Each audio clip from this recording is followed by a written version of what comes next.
What's going on, everybody? Hello, and welcome back to another episode of Criticalist Cast. Today we are going to be talking about the Ministry of Ungentlemanly Warfare, the new Guy Ritchie film. We're going to be doing a spoiler-free review, followed by our actual spoiler review, so you can hang around if you don't want anything ruined if you haven't seen it yet. Also, we're going to be talking about the new Fallout show, Planet of the Apes, and Dream Scenario, along with a few other things that are streaming. So just hang tight, and we're going to get into it. Warning. The following show features reviews from wildly unprofessional critics operating without the supervision of professionals. The thoughts and opinions held by these individuals are not to be taken seriously and do not come from a place of intellectual integrity. This show doesn't reflect the opinions of Criticalist or its users. Viewer discretion is advised.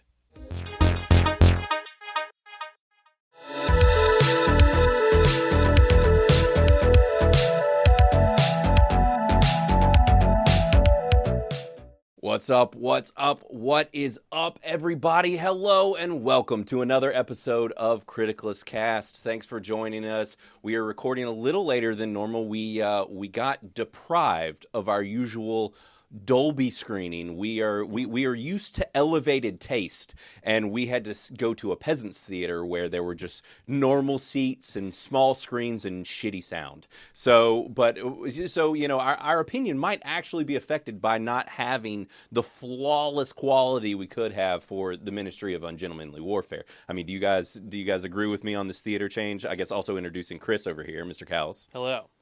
Yeah, I mean, not a sponsor, but Dolby is the way to watch movies. For sure. And also joining me today is Mr. Matt Verlack. What's going on, Matt? Hey, you know, I did miss the audio of Dolby. Right. And I miss the clarity. But the seats were at least still comfortable. It was not like we weren't deprived of that, at least. Right. So. Not like going to our local IMAX, which has like the baby seats where we're all like squished together. And I'm 6'2", I can't do that. Yeah, no, hard pass.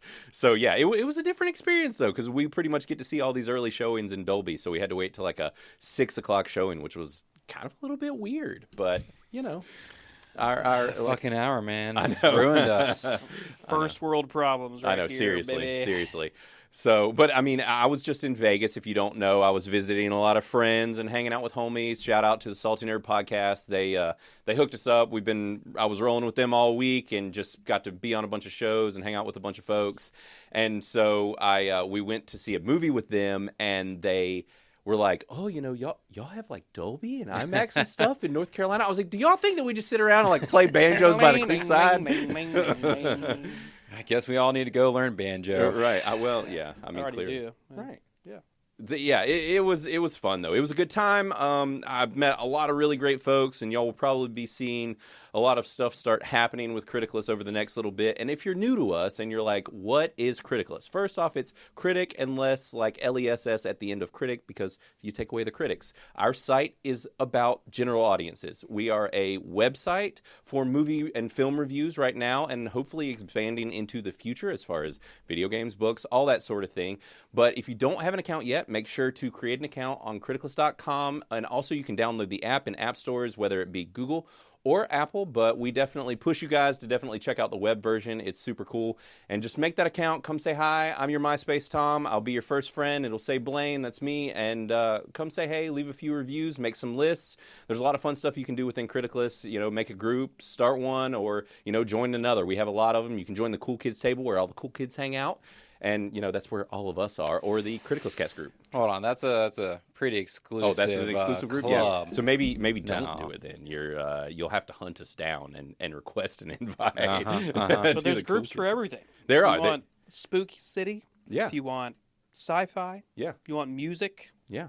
It's all there. We got them all. Yeah, there's like the music groups. We've had some pop up where people are just recommending songs and stuff. So it's a good time. So come check it out. Come join criticalist.com if you have not yet. But we're going to go ahead and get in straight to our what's streaming. We've all kind of been watching a few things.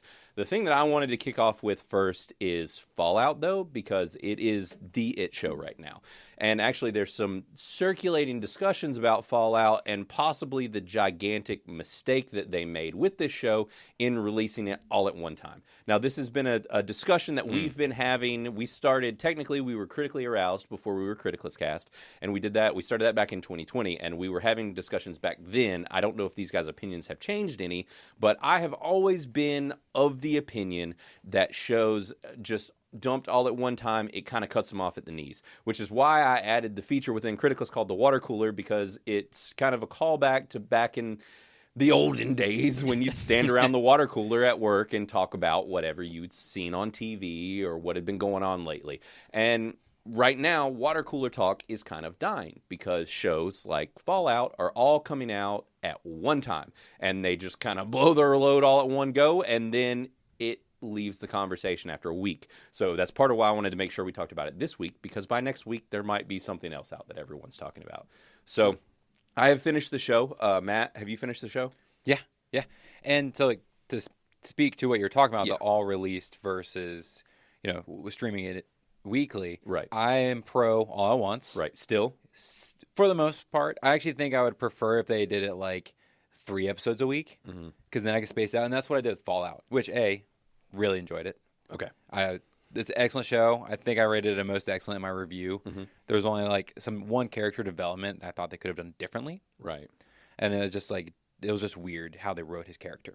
Right. Maximus, I'm guessing. Yeah, Max. That seems to be everybody's talking about Maximus. Everyone else likes. I like the other characters. It's a love-hate relationship with Maximus from Fallout. Now, Chris has only seen 1 episode, so really I want to hear your opinion. Oh, 2 or 1? No. 1. Uno Okay, is- Uno. I don't speak Spanish. Listen. Culture. Uno, guys. Yeah, Uno. Uno. Yeah. So Chris, what do you think after 1 episode? I dig it so far. It was an action-packed first episode for sure.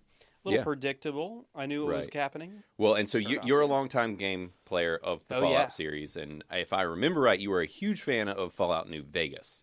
Yeah, that was okay. So in the beginning, it all started in Windows 98. Yeah, seriously. And I was 12 years old playing Fallout 1. I can't believe you played like the OG. Yeah. The OG. Played Fallout 1, played Fallout 2. Fallout 2 was my most played, then New Vegas, then Fallout 3, then 4. Oh, so 3 and 4, did you like a lot, or? Not 4, it was like it dwindled?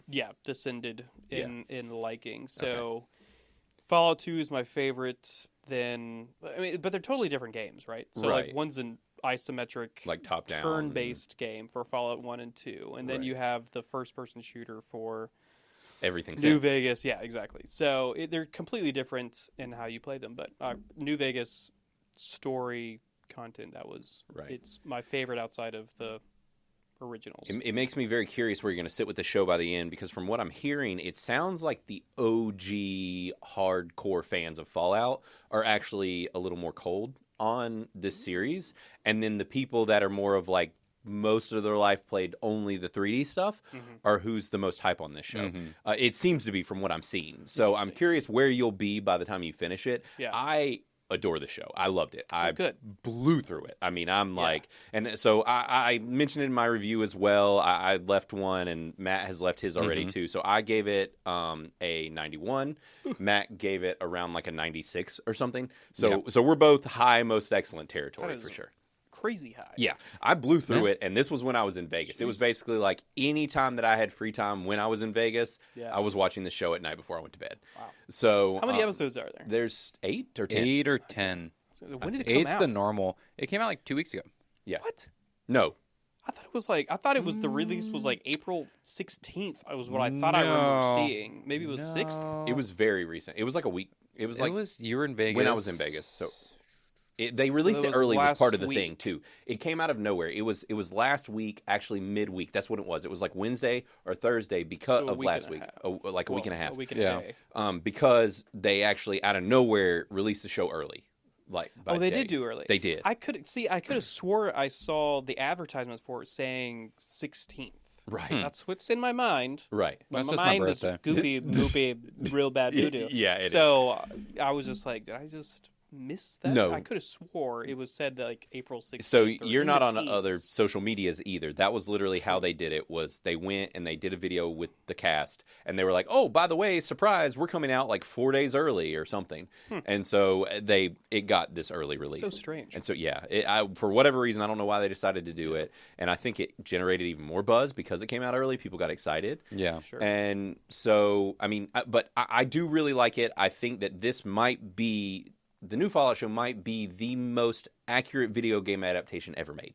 like straight up ever made, as far as just callbacks and things of that nature, and just really tying into what you remember from the series, even when it comes to companions and just a lot of these memorable features of the games. They are all here, but not in a way that is hammy or cheesy. It feels like a world that is lived in, and it doesn't. So one of the examples that I gave, and Matt and I have talked about it since the new One Piece show came out, is we both really liked One Piece, and Matt is the live action show. Yeah, the live action one. Yeah, and Matt is a big old school One Piece fan, but when we both watched it, we were like, it feels like these people are people wearing costumes to look like an anime, and the sets feel like they are made to look like an anime set. Yeah.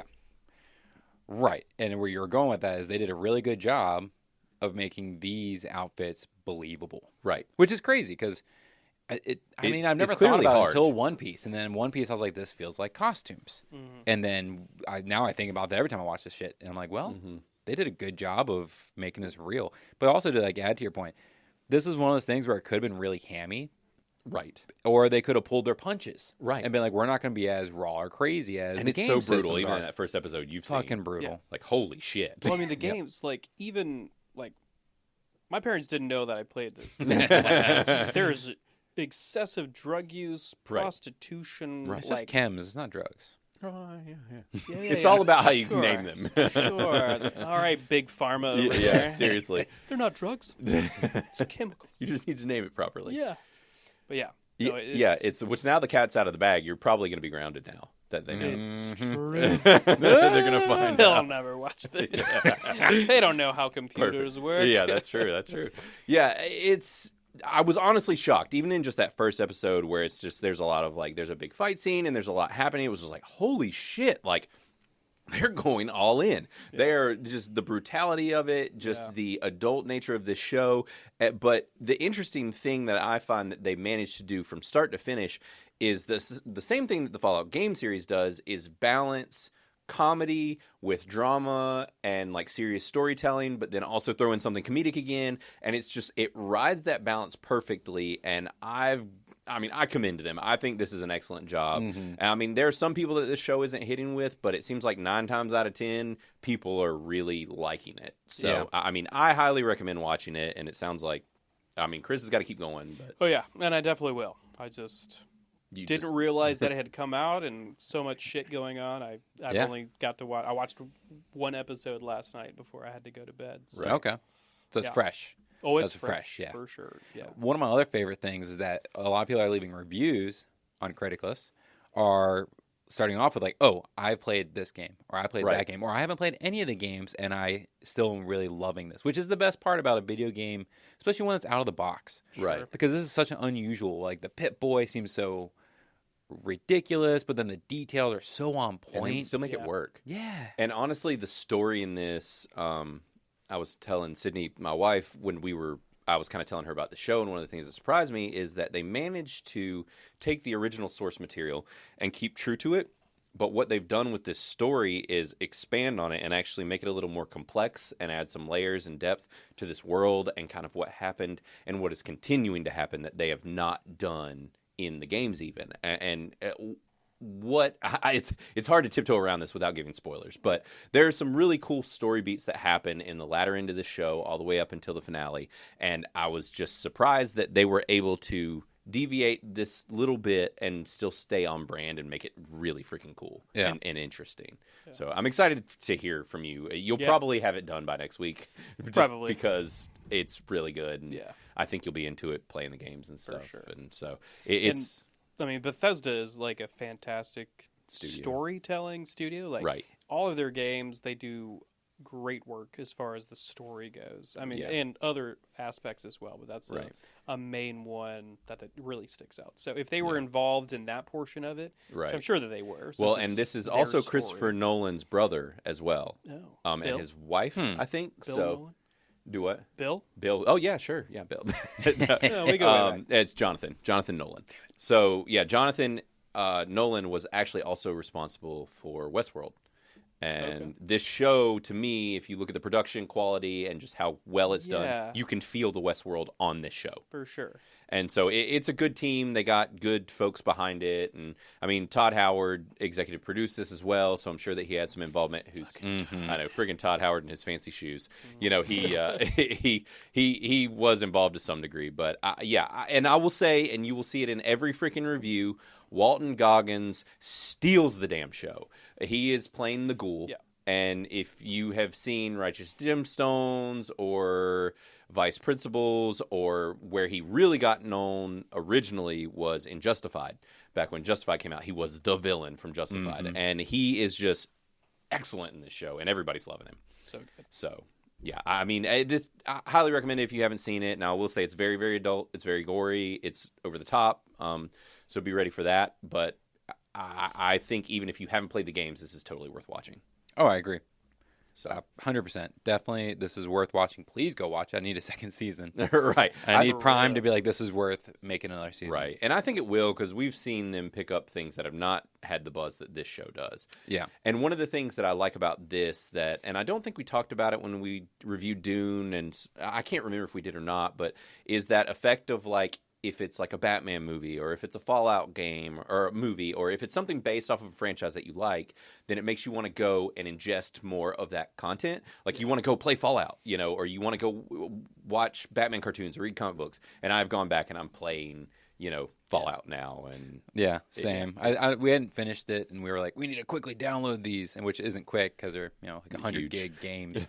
But we downloaded them and started playing. I'm playing the mobile game now. Like that's actually the reason we didn't binge it all in one night. We'd like watch an episode and then would go play for 2 hours. Yeah. Heck yeah. And we ended up splitting it up over like 4 nights or something like that. That's awesome. See, I was like, this is why I want my block of episodes, so I can consume them how I want to consume them. Yeah, I mean, that makes sense. So. Yeah, it's just my self-control isn't good enough in some circumstances. Right. It's weird. It's like I actually want delayed gratification, but I don't always follow through with it. Yeah, that's the thing with delayed gratification is they have to force you into the delayed gratification, because if you have no self-control, you won't do it. Right. Especially in a scenario like this where everybody's watching it and talking about it. Yeah. Right? Like it was like what is it? Shogun. Like, I want to watch all of the Shoguns right now. Immediately. Right now, yeah. But I think it would have taken away from it. Would have. Yeah. Yeah, so the word of mouth appreciate, even though I want to watch all of them when I want them, I do appreciate the forcing me to be patient, because I may not be able to do that on my own. Right. And I find I remember things better as well in this format, or in that format where they're drawn out, like with Shogun. Like, I remember all the details, and I'm like, this is everything that happened in the show, versus when I binge it, I'm like, I have no idea. I know it's good. Yeah, it was good. I liked it. And see, my problem is if it's a show I would have binged, but they drag it out, there's a good chance I will forget about the show, and I will never finish the show. Well, what about X-Men, though? Well, that's the thing. So there are a couple shows, so like that, House of Dragon. Right. There are a couple shows that will keep me coming back, but X-Men's my childhood. Right. You know, like, I'm emotionally attached to this show versus a new show. Yeah. Like Fallout, I probably would have come back for episodically or weekly, but other shows, it's happened to me. This is a fact. You bail like, on it. I bail, I just fucking forget. Them it's like, gone, out of my mind, so... Yeah. Well, and I haven't mentioned, but if you check it out on Criticlist, right now we are sitting at 84%. So it's the most excellent currently. Yeah. So, I mean, and I think it's going to stay that high. I mean, I've encountered a few people on Twix and wherever that are like, oh, I don't know, I'm not that crazy about it. But Twitter and X, we just, you call it Twix. But you didn't see Chris's questioning face. But yeah. So, anyways, but it's doing well. It's got an 84% right now, and I think it seems to be mostly loved. So if you have seen it, go review it on Criticlist now and let us know what you think. So, and I guess while I'm prattling on, I am going to go ahead and talk about the one other thing I was going to talk about, which I don't think either of you guys have seen, which is the new Nick Cage film, Dream Scenario. Now, we were trying to remember if I've talked about this on the show. We think I haven't. I don't think so. Yeah. I don't remember you. I've talked about it personally. I've been talking about it a lot lately, but I gave it a 70, or no, actually, I gave it a 74. So I gave it a rad. This isn't like the best movie I've ever seen, but I also highly recommend watching it. And this is one of those movies that just generates conversation. It's actually streaming right now on Max, so it's pretty easy to see. And if you're a big Nick Cage fan, I would definitely say watch Dream Scenario, because you get to see Nick Cage go full Cage. And the cool thing about this show is that what they've managed to do with Cage, well, if you know Nick Cage and the term full Cage, then you know that it's absurd and ridiculous. But what they've managed to do somehow within Dream Scenario is let him be ridiculous while also being very grounded and believable and realistic. And it belongs in this film. This is an A24 movie. It's very weird. I have some opinions about the movie that have been interesting and kind of drove a lot of conversation within the app, simply because I thought that the movie was very much about, it was complete and total commentary on narcissism and just narcissists in general. And if you've lived with, encountered many narcissists in your life, then I feel like it might be easier to spot. I've known a couple. If you don't see the way Chris is staring a hole through me, he knows I've known a few. So but if you have, then it's one of those things where it's easier to spot. But this movie is wild. It's basically about a man who wakes up one day and he's a person who's not very appreciated. He's kind of a coward and very spineless and just kind of sucks. But so his lifelong dream is just to have attention. And one day everybody on the planet is dreaming about him. They're having dreams about him. But as this film progresses, the dreams change. But when the movie starts, the whole premise is that everybody's dreaming about him, but the dreams are not perceiving him in the way that he wants to be perceived. Which is hilarious. Yeah, that is a narcissist's worst nightmare. That's why I want to watch it, because I hope one is he's a spider or something. Right. Because our dreams are getting fucking crazy. Oh, yeah. And I get to see him being really weird. And I hope it's just not him I'm over here standing in the corner being a weirdo. Well, there is. He's in the corner. He is doing that, and there are some. There's some weird stuff in this movie. I mean, it's A24, so just know that. It is kind of a bit of an art house film, but Cage kind of makes it more approachable. So I'm curious to see what you guys think. I know that y'all both love Nicolas Cage, so I recommend watching it just for the conversation of it. I want to talk about this with more people. Yeah. And so that was another thing, is living around narcissists. My wife has spent a lot of time with some family members that are very, very narcissistic. And the interesting thing was that she didn't see it. And it took 30 seconds into the movie, and I was like, holy shit, this movie's about narcissists. She was like, what are you talking about? And I was like, just watch. And as the movie kept going, I'm like, see? And she's like, hold on, pause the movie. We need to talk about this. And I'm like, you see this and this? And she's like, oh my God. I'm like, oh. Narcissisms. Yeah. Yeah, it's when you live with them, they brainwash you, man. It's a weird thing. You get used to it. You get used to it. So, I recommend it. I had a blast, and honestly, I feel like I almost want to give it a higher score just because of how much conversation has been for me. Yeah, right. But it's that entertainment value. It is. It's that entertainment value scale. We just got to put the thing in the app already. So, But I would recommend seeing Dream Scenario because it's freaking weird, and if you like Nick Cage, definitely watch it. So that's all. If you have seen it, you should review it. Yes, definitely. And let me know what you think if you do. Come in on my review or tag me in yours or something, because I want to know thoughts. So yeah. Cool. All right. Well, you guys want to talk about, either of you, whatever you want to talk about? Chris was pointing at me. Oh, right. Sorry. I just had a thought. Yeah. It's weird for me. Yeah, I know. Yes. But I thought about, sorry, just a sidetrack. I know this isn't our normal template, but it would be cool if you could, in the app, right, to set a bell to if you wanted notifications for new, if you were say for this movie, right? You're I want to see whenever somebody posts drops a new review thing, for this movie, even if they're not my friends with benefits, right? Just give me a notification when anything goes on. Right. I've had the same thought, and I think the way that we could do it, because I thought about it even for water cooler activity as well, almost like if you're following a subreddit. Because if you don't know, with Criticless, we have a feature called the water cooler, and basically the whole purpose is that if you don't want to just have a conversation below someone's review, especially if you're watching, let's say, Fallout in real time, and you're watching, something happens in an episode, and you're like, holy shit, I want to talk about this, but I don't want to leave a review, you just go into the water cooler. It's similar to a Reddit thread, and you just go in there and you're like, hey, this is my comment about Fallout, and basically that's the deal. So my thought was similar to what you were talking about, where you can like a property or a movie or show or whatever, and anytime something happens within it, you get a notification. I think that could be really cool. I'm about to sling my drink across the room, but calm down.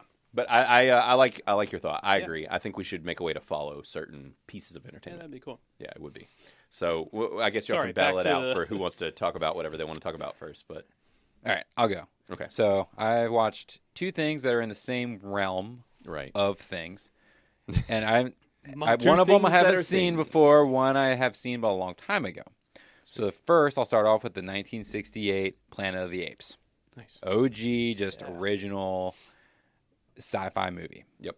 I had never seen it before. I don't think I've ever seen it either. Charleston Heston?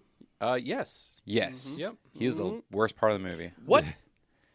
Supposedly he's like a treasure. He did a bunch of big movies. That's our NRA god. What are you talking about, boy?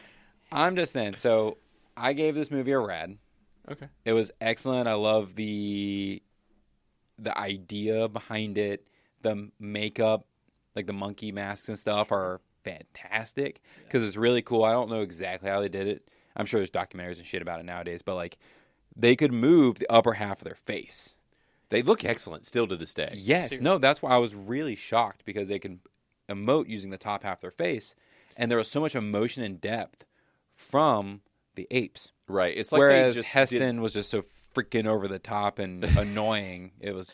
I was just yelling at the TV half the time because I was annoyed with him. Sure. Not the apes. I feel like I need to go watch this now. Which you should. Now that it's like a full blown, Planet of the Apes like rabbit hole that we're gonna have to go down. Because now I guess you didn't preface part of why you're doing this is because there's a review coming up soon. Yes, it's May 10th, I think. The 4th Planet of the Ape movie comes out. Much delayed, which is ridiculous. Because so the first Rise of the Planet of the Apes came out in 2011. Mm-hmm. So that puts this at like 22 years later. No, 2011, man.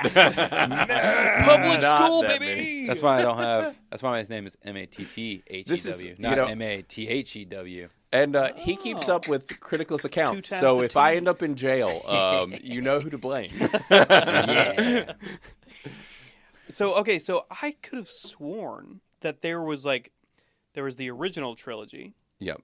And then there was another trilogy that happened in like 2010. It wasn't. And then there was a new trilogy. You're slightly off. Okay. It was that Tim Burton did a Planet of the Apes movie. Huh? So there's 5 original movies. Yes. 5. Then Tim Burton, I think. I didn't think it was Tim Burton. But Tim Burton, Marky Mark, starred in a reboot in 2004 or something like that. He only did one. And it was a single movie. It was back in 2001. So 2001. It was 10 years before the reboot. Can we just say that was 2 years after The Matrix? Right. Yeah. Yeah.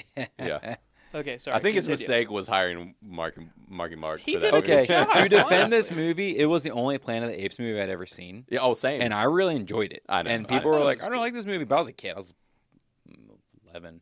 Right. When it came out, and so I just enjoyed it. But I haven't seen it since I was a kid. So it's I on can't Hulu right defend now. it at all. So well, yeah, because Fox owns everything. right.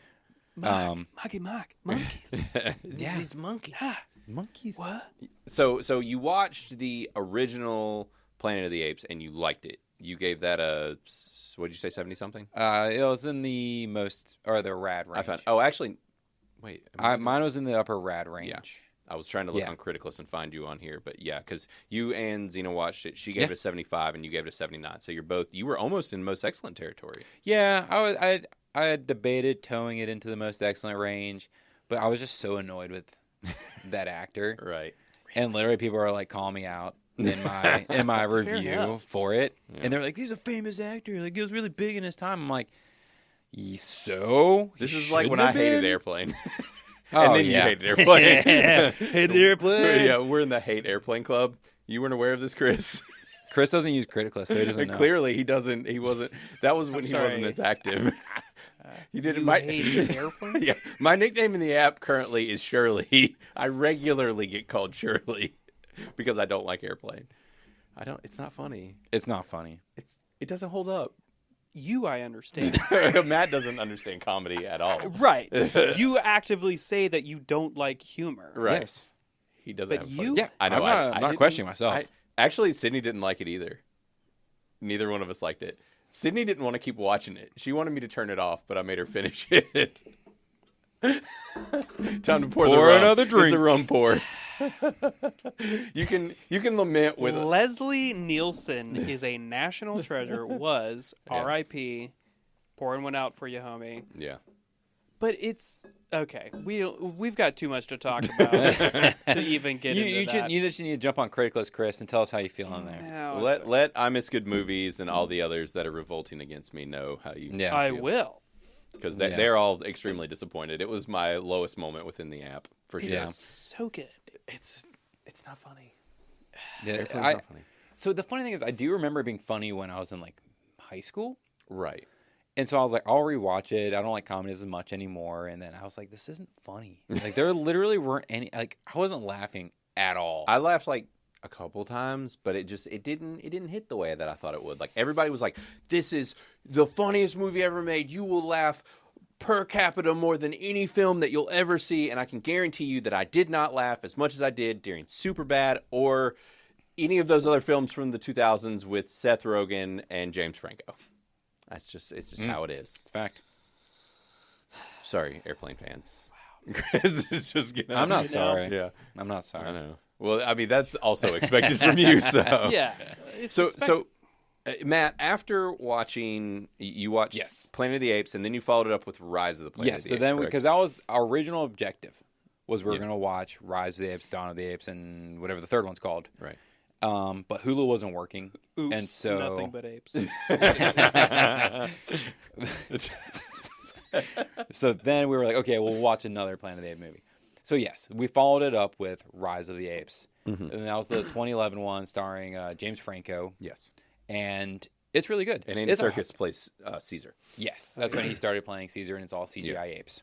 Yes. And very good CGI apes. Like, well, I don't know. It is how it holds up now. Yeah, that's what I was gonna say. Like, it is good, but it does look like CGI apes. Okay.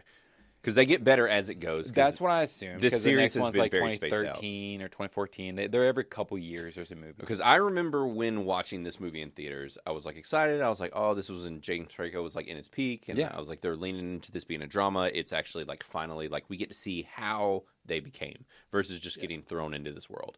And I remember being like, this movie is a freaking masterpiece. Like this, it's so good. Like it came out on video and I bought it. Like you liked it too, didn't you? I did. Yeah. Yeah.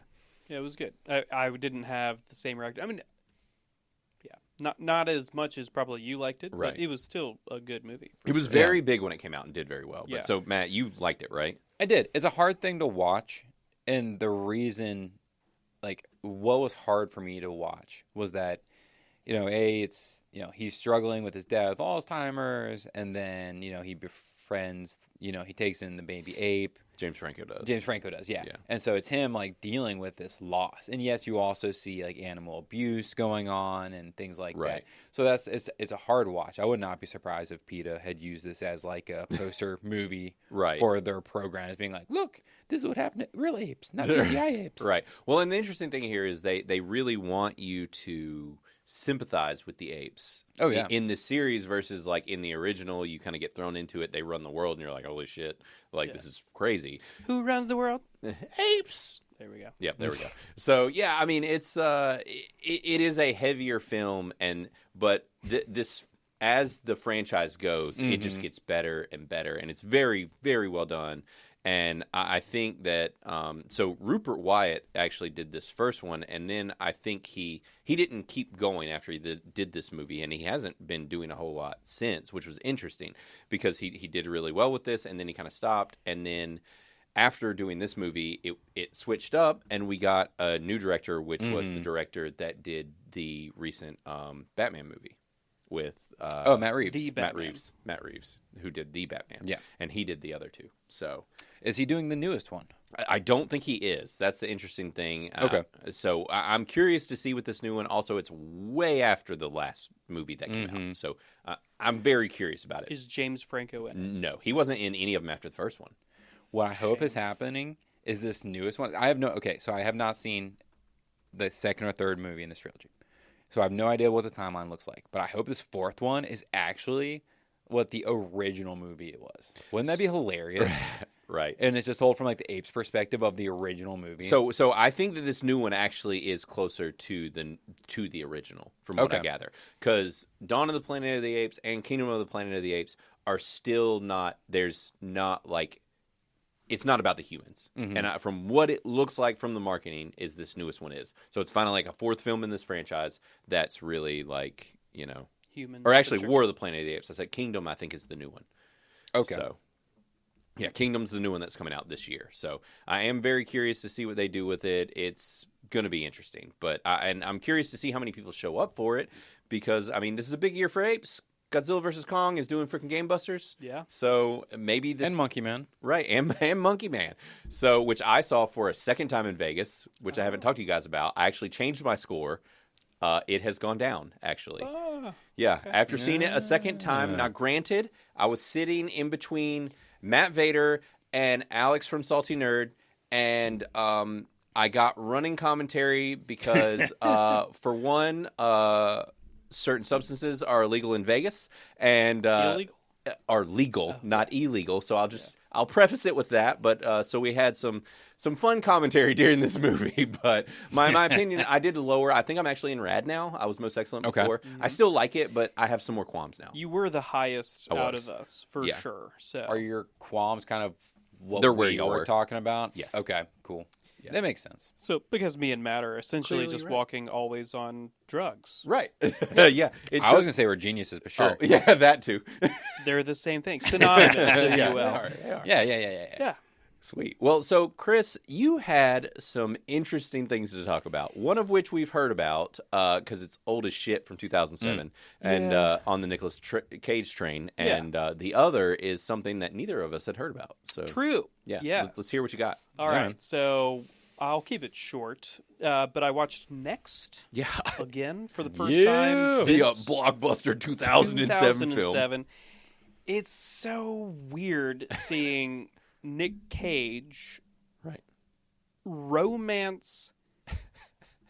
Oh God, what is her name? What's her name? Well, there's Julianne Moore and Jessica Biel. Jessica Biel, who fell off the face of the planet, but she's not fallen off the face of the planet. She's doing stuff actively all the time. I mean, and can I say she was one of my childhood crushes? I mean, yeah. I feel like there's some Heaven. Personal interest in you hyping her a little more than. Is she really doing that much still, Matt? Yeah, I actually have no idea. She did Limetown. Very defensive. He's like, how dare you? Shut your damn mouth, son. All right, shut your whore mouth. Stop sipping. So she has been doing. She did do that Limetown, and she did the show The Sinner. That's right. Recently, so she has done a few things. But she's I'm sorry, Limetown. Yeah, based off a podcast about a whole town that disappeared. The Sinner. Oh, The Sinner. The Sinner. Yeah. That's a multi-series show. Funny, show? Going from Seventh Heaven to The Sinner. The Sinner, right, yes. Yeah. So how does Next age, Chris? Honestly, I think I like it better now than I did back then. Is he Cage in it? Or is he more It's mild? Actually fairly mild. It's well controlled. Okay. It's a controlled chaos. Okay. And it's entertaining. I enjoyed it. I don't know. I thought it was going to be like, this is so stupid. Everyone makes fun of it. Right. But I actually enjoyed it. And let's preface also, this is a film about how he is a showroom magician. Am I correct? Mm-hmm. So first off, I mean, what a role for Nick Cage. More Vegas. Yeah, Vegas. And he controls time or something? No, he can see 2 minutes into the future, or 5 minutes into the future, something like that. It's some arbitrary number, but it's just a short period, though. Yes, it is. It's not an extensive amount of time. So yeah, but he can see that far ahead. It's kind of, they don't take it so far as Endgame, Doctor Strange, like seeing every possible outcome kind of thing. But it does have a similar vibe, but they like control it a little bit better. But yeah, no, it's not too bad. No, it's a fun time. I enjoyed it. We have one reviewer in Criticless currently that has given it a 71%. That's fair. Yeah, Majesticilon, I guess is how you say that, Matt. Is that how you would read that? I have no idea. It's a mouthful. Yeah. But yeah, they have reviewed it and gave it a 71%. And so, Chris, we're waiting for your review. just sitting here. Keep on waiting, baby. But no, I mean 71 is honestly just give us a low effort shit missile. Just fire it away. Just fire a low effort. Just your score. No text. You want to shit on your chest? Yeah. I mean, listen. That's called a Cleveland steamer. Is it? I thought it was a Stanley steamer. Well, are they different? That's a vacuum or something. Yeah, it's a vacuum you rent from like maybe Lowe's. that's. I bet you $10 a Stanley steamer is also a sex move. Oh, I mean, 100%. While you guys are talking about it, I will Urban Dictionary this shit. Please I can guarantee. I am almost keep it up. 100% sure a Cleveland steamer is a shit on chest. Okay. I think it is a Cleveland steamer. Right. But I don't know what a Stanley Cleveland steamer rocks. is. I want to know what that is. Well, okay, it's a machine that... Well, yeah, Stanley's. steams your Do carpet. you guys want to know what a Stanley steamer is? Yeah. So Urban Dictionary says that a Stanley steamer is when you are having intercourse with a girl on the floor doggy style, you remove yourself and then pull on the hair so that she looks back, and then there is a substance on a face, and then you rub it on the carpet. That is uncomfortably close to an Abe Lincoln. Or an Iron Man. Or a donkey punch. I love They're all... You both know all of these terms. I mean, it's Don't really... act like you don't. You're not better than us, Blaine. He just wishes he was that cool. That's our genius coming through. I just like everything up until you say rub it in her face. Yeah, rub her face in the carpet. That's what makes it a steamer. You're steaming the carpet. That's the steamer. Everything up to that point, okay, it could be a And Matt, you thought it was called a Cleveland steamer. A Cleveland, okay. Yeah. Okay. That's it. That's what we're talking about. The cartoon show. Yeah, Cleveland. The Cleveland show. Yeah. So, that is a move as well. I'm not going to read that one either. I struggled through the last one. You did a great job at censoring. Yeah, I tried to bring that thing, reel it in a little bit. I can tell you have kids. Yeah, right. There has been many conversations happening censored. Exactly. I've had a lot of censored conversations over the years, so you're welcome for that. Because you're a police state. That's that is censorship. I know. Jeez, I pretend like I run my house like a libertarian household, but it's not. I'm failing. He's a communist for sure. Full blown commie. That's why we're friends. So you also saw The Signal. What the hell is that? Yeah. So I watched The Signal. I don't know if anybody... I haven't heard anybody talking about it. Either. I've never even seen it. A new Netflix show. So, I hadn't either. So it's like a German miniseries. It's 4 episodes long. I think they're like an hour each. I watched it subtitled because I'm a nerd. I enjoy reading. And this is about an astronaut, correct? No. No? No. No, I see a lot of astronaut suits and cornfields There here. are astronauts, but I wouldn't say it's necessarily about an astronaut. Okay. It's about subterfuge, if I can use a fancy word. No, there's some political commentary that gets involved with it.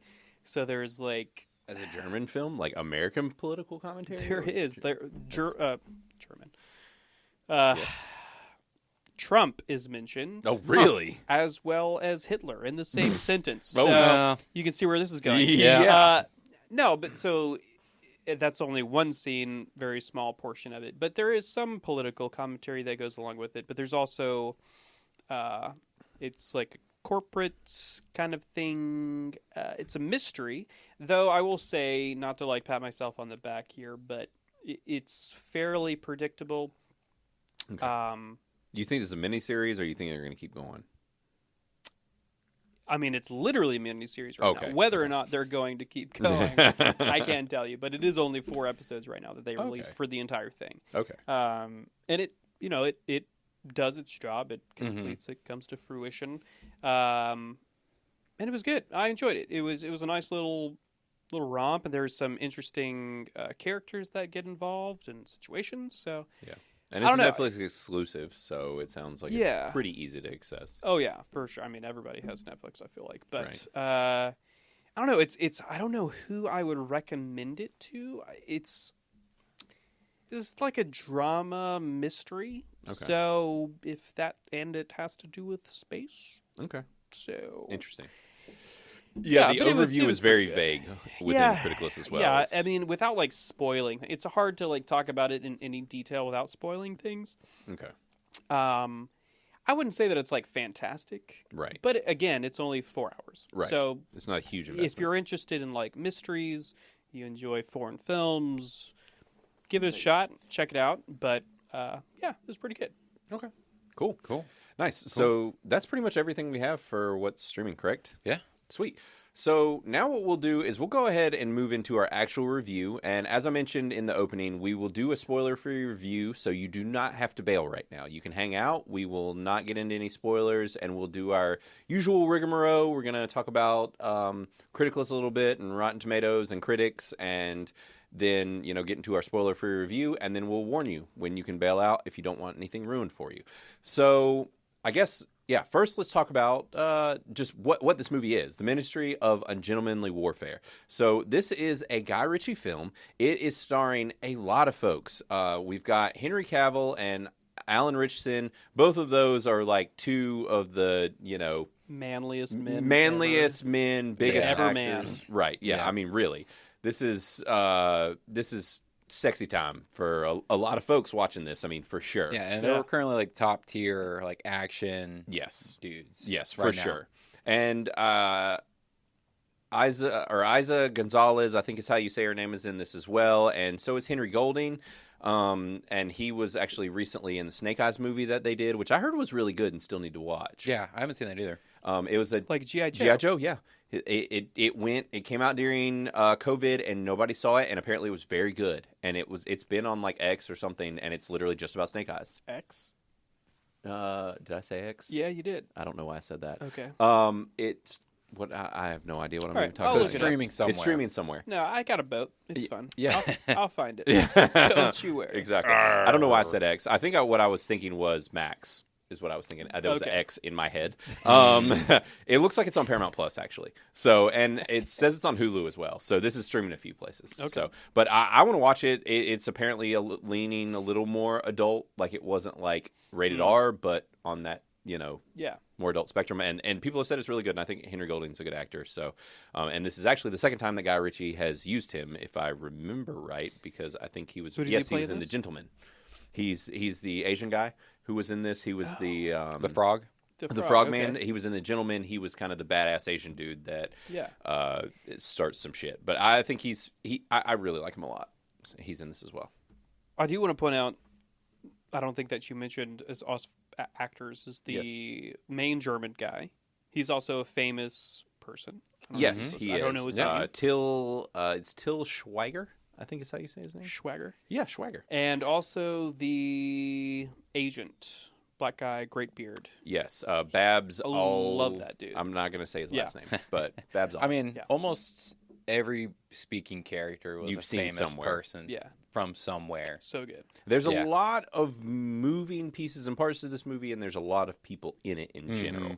And you'll see recognizable faces and actually some unrecognizable faces as well. Because Winston Churchill is played, the actor playing Winston Churchill in this is unrecognizable, and his prosthetics and whatever they did with him is freaking phenomenal. It's Roy Kinner. He actually was in a horror show that I loved, Penny Dreadful.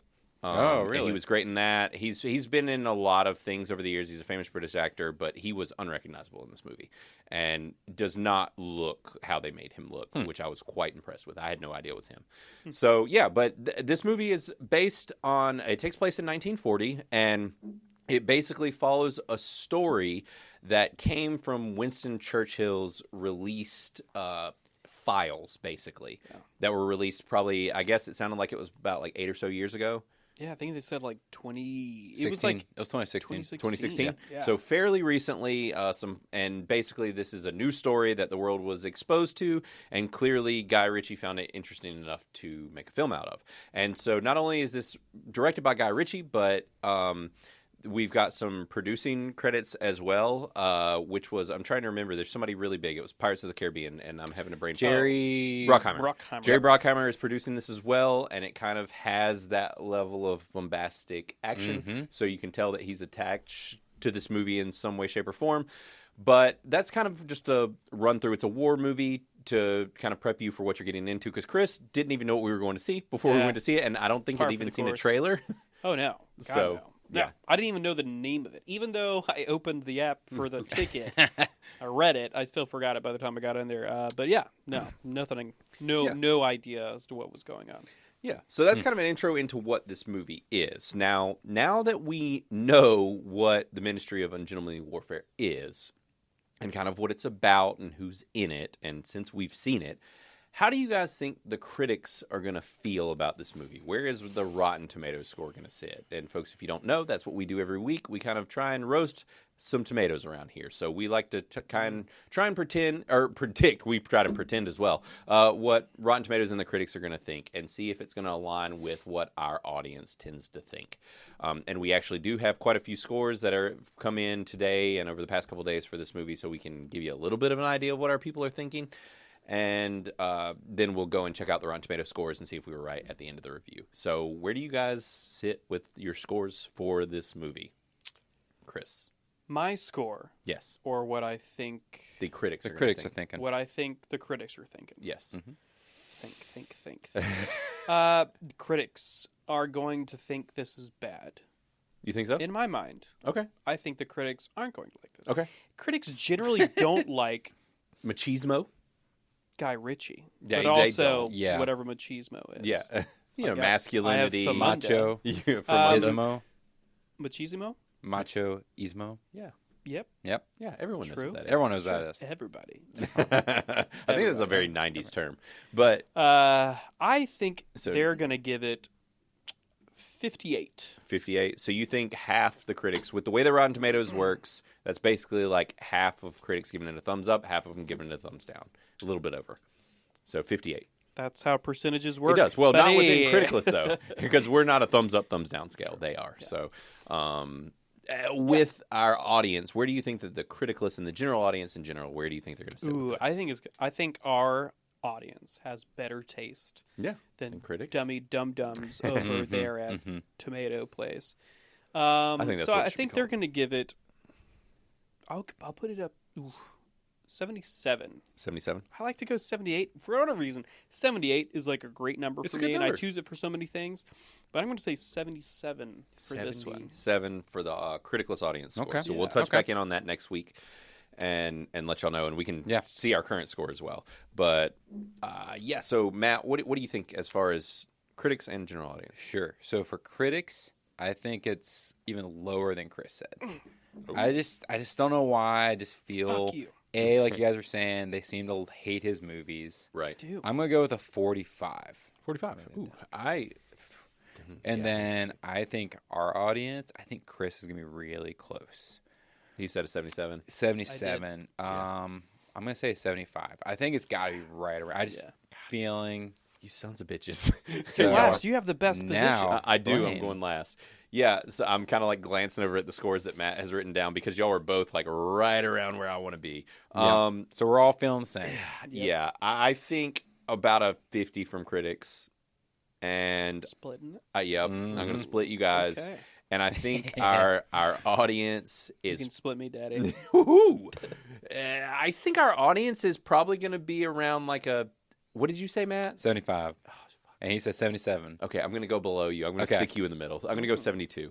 Okay. All right. So I don't think we're going to be most excellent for this. I don't think it has proven to be harder to hit most excellent than I thought. Just with like you really have to pretty unanimously like something to get that high. Yeah. And so I think it'll be in most excellent territory just because of the type of movie that this is and the current audience that we have in the app. Now it might change, over time, but I think that by and large, most regular folks that are going to see this are going to at least like it to some degree. Now, whether they love it or not, that's another discussion, but I think they will at least like it. Yeah. So, I think so too. Cool. All right. So that's our tomato scores and predictions. What we'll do a really quick spoiler-free review here, just let y'all know our thoughts and kind of where we sit with this movie, and then we're just going to get into the nitty-gritty, do some spoilers after that, but we'll let you know. So as far as spoiler-free goes, I will go ahead and give you guys my opinion. Do it. Okay. So I actually did not like this movie as much as I thought I was going to. Okay. I like it. I think Chris really liked it. He's shaking his head at me. I did not like it as much as I thought I was going to like it. I thought I was going to like love this most excellent, like possibly 90 and up. Because so I love Guy Ritchie. Period. Like when he does things, I like it a lot. And this movie just didn't hit the Guy Ritchie scale as much as it usually does. Now, I have not seen The Covenant, which came out recently, and I've not seen The Gentleman Show yet. Now, his movie, The Gentleman, that came out, I've seen probably 4 times already, and it is easily one of my favorite Guy Ritchie movies ever. It was yes, one of his, not one of my favorite movies but one of his. No, I understand. Yeah. Have you seen The Gentleman? Yeah, we saw it in theaters together. That's what. We reviewed it on the podcast. We reviewed it. Yeah, right. No, that's Rock and Rolla. Yeah, but I think that The Gentleman is one of his best movies. Huh. I actually like it better than like Snatch and Rock and Rolla. I like it better than some of those. Two Smoking Barrels. Now, I mean, Man from U.N.C.L.E. holds a really special place in my heart. Like the freaking Sherlock Holmes series. Like, he's just done so many movies I love. But that one was up there. I need to see The Covenant. But this, I don't think, is peak Guy Ritchie. I think it's decent Guy Ritchie. Now, as far as my actual critical score, I'm going to be in the rad territory somewhere. I don't know where yet. As this conversation progresses, I will probably decide. But I am in the rad somewhere, but I'm definitely not most excellent, and we can get into more of that. I feel like some points of this film drag a little bit. I feel like there were multiple actors that really kind of got shafted in this movie because there is such a robust cast, and it just, some of the story feels a little convoluted and a little bit hard to follow, which I know it's based off of real events. Life. Yeah, it's based off of real life. Which is convoluted. It is convoluted and complicated, to where it was like, I guess it was that we had this all-star cast, and they were so cool and so good that every time that they weren't on screen, I was just like, fuck, I don't want to see this other stuff. Like, I don't care. We'll have to get into that. Yeah, we will get into that. So I don't want to get into spoilers yet, but so that's just my surface level opinion of. Give me a number, Blaine. A number. Let me see here. I'm gonna pull up. I really get a good vibe when I'm on Criticlist, and I'm like sliding that scale around. So I'm sliding here. Maybe like a 68. 68. Wow. Yeah. It's still rad. Yeah, it's still rad. Wow. Now, and don't forget, it takes some getting used to with this critical scale, because 68 sounds low because we're used to school grade. But like when you're failing. Yes. No, listen. That's what I'm used 68 to. for me was passive. That is the good zone, baby.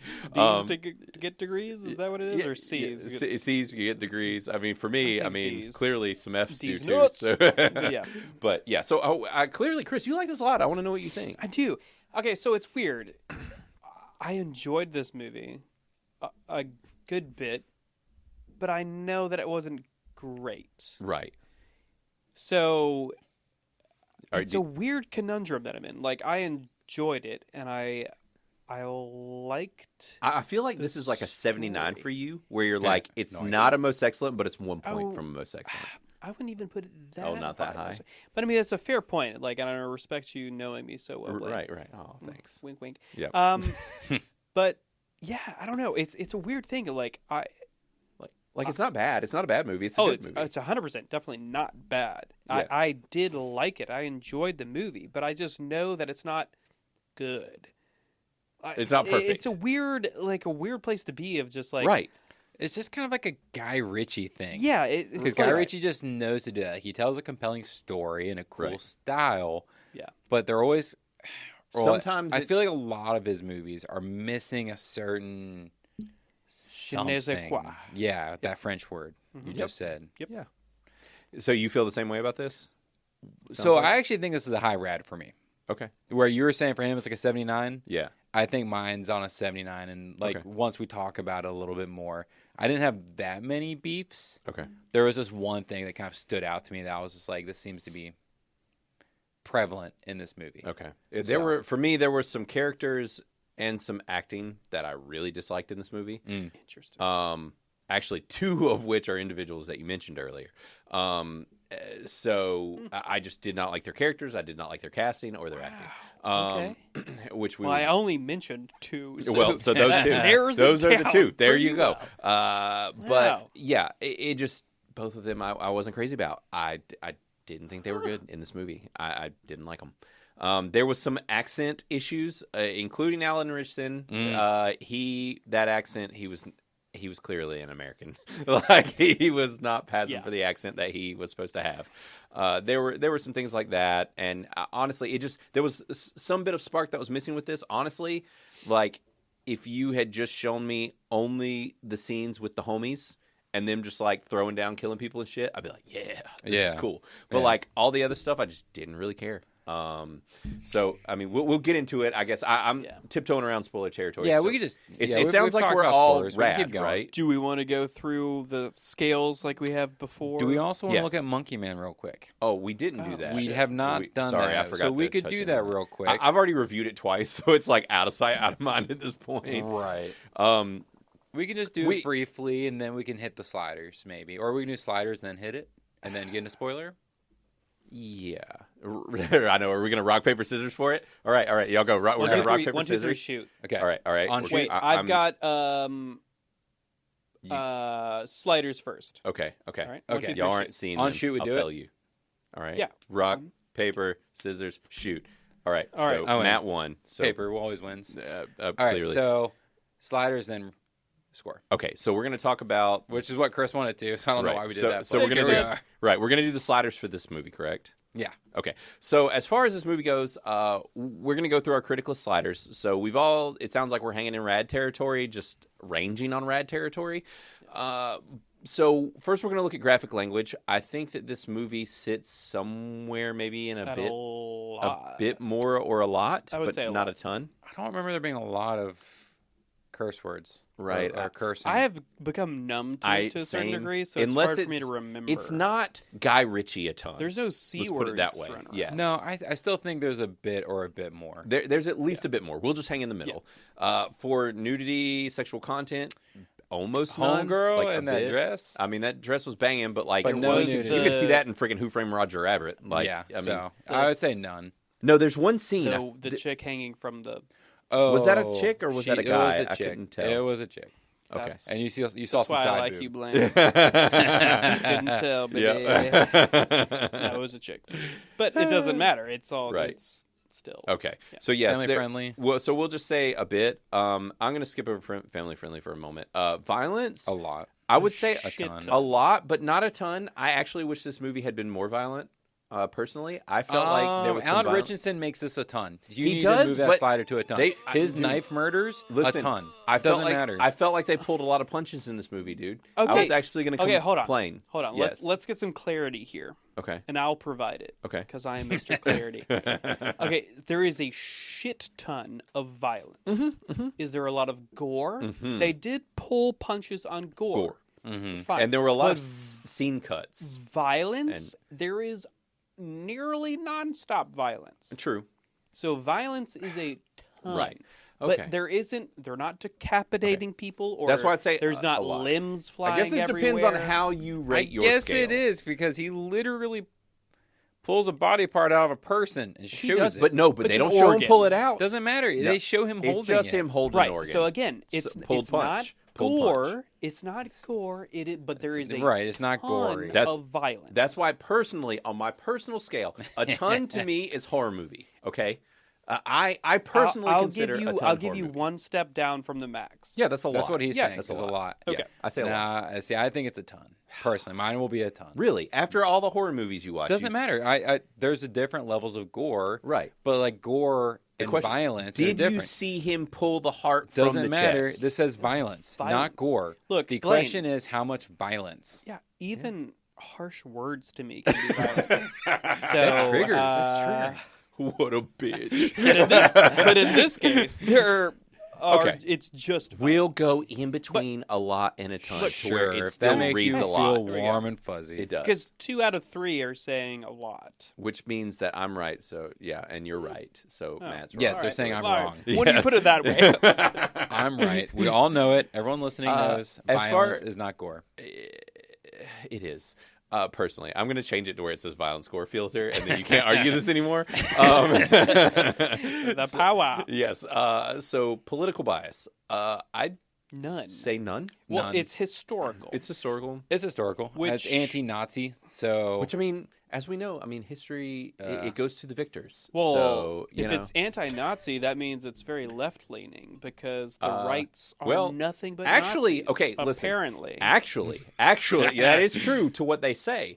But I was actually going to talk about this a little bit. And actually. Hold on, push up your glasses whenever you say that. Actually, I wanted to talk about this because, you know, all the buzz these days as far as politics goes is the level of the buzzword anti-Semitism that is currently happening from more of the left-wing spectrum of things currently, being all of the Hamas and all the things going on with Israel. Palestine, Israel. Palestine, Israel. If we're getting into politics. Mm-hmm. So now what I wanted to bring up is I don't want to get into happening. No, I don't want to get into this deep. I don't want to do it.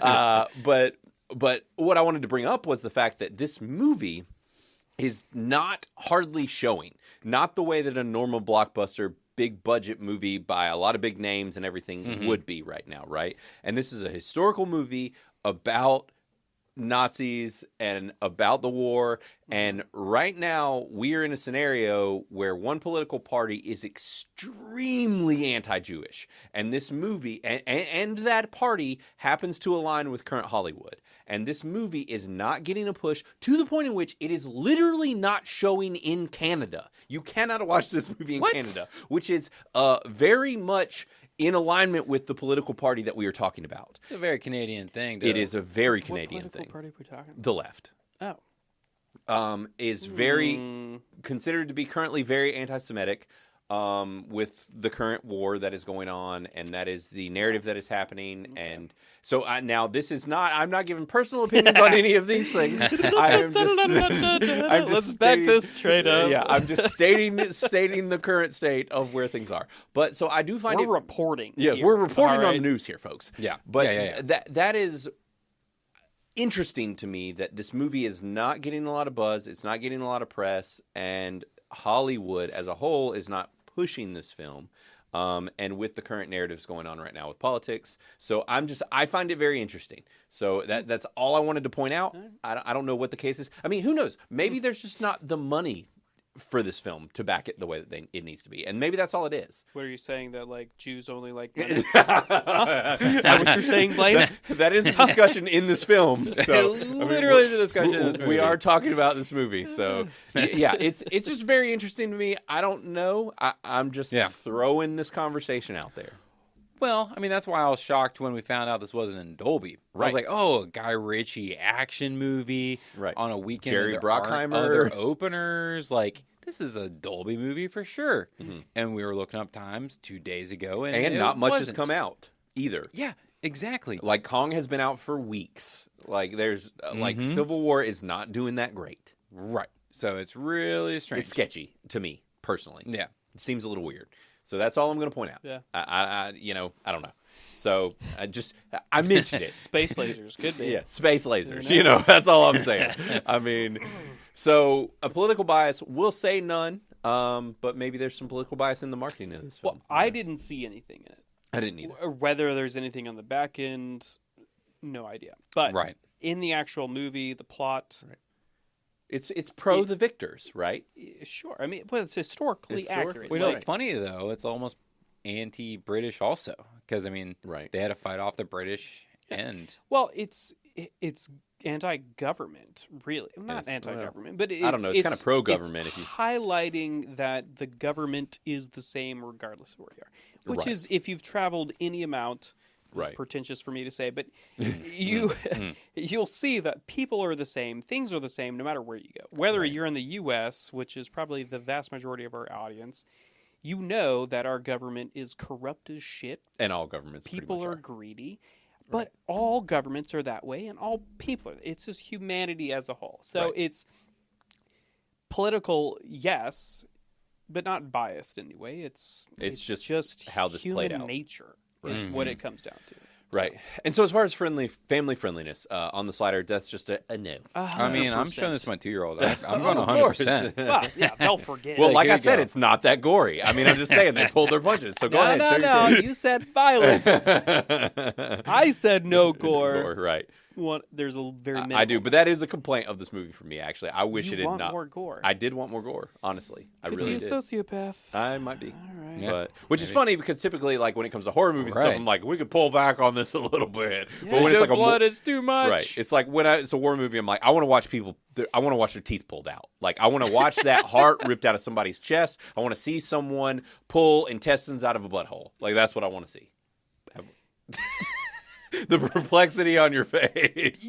Okay, so yeah, war movies, buttholes. It makes it so much more palatable when it's Nazis. It really does. You know, like everybody hates show a Nazi. me a Nazi, including myself. I hate Nazis.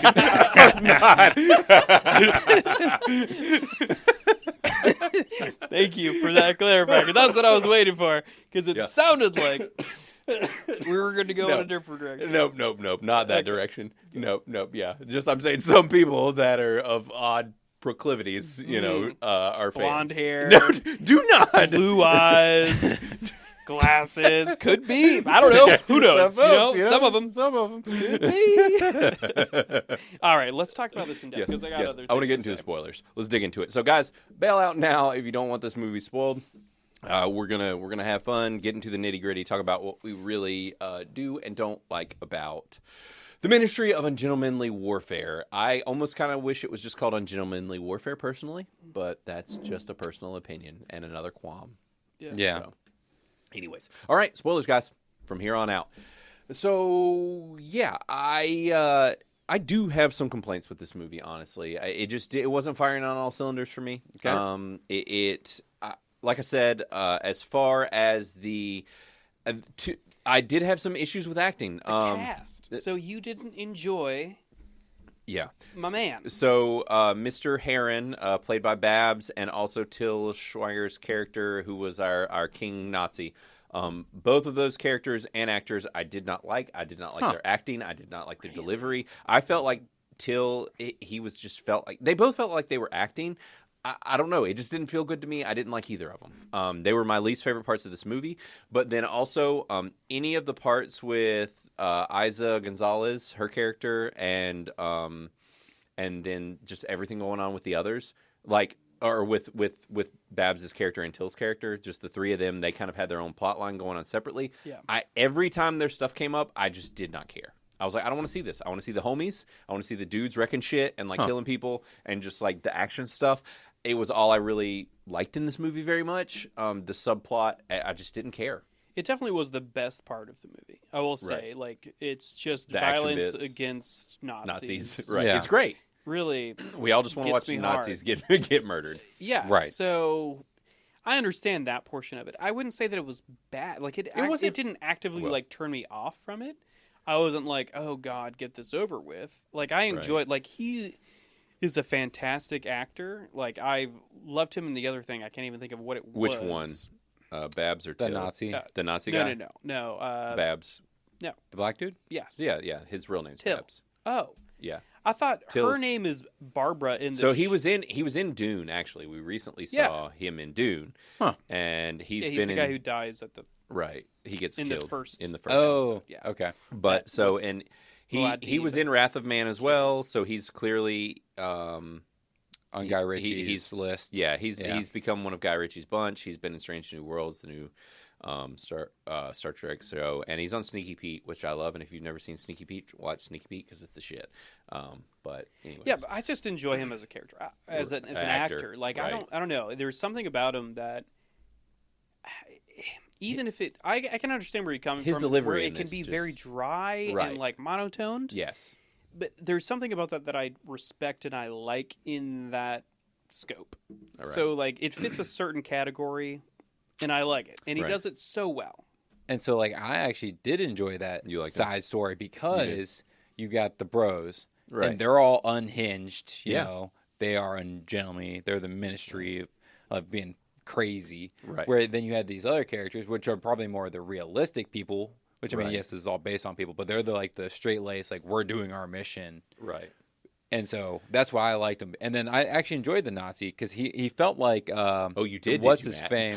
I love Nazis. Is what I heard, Matt. Yeah, that's what I heard. Yeah, it's something about his acting to me just like did not hit. He's such a good bad guy to me. He is a good bad guy. Like he makes like the perfect Nazi. But in this, I just was like, this guy's acting. Like it just felt.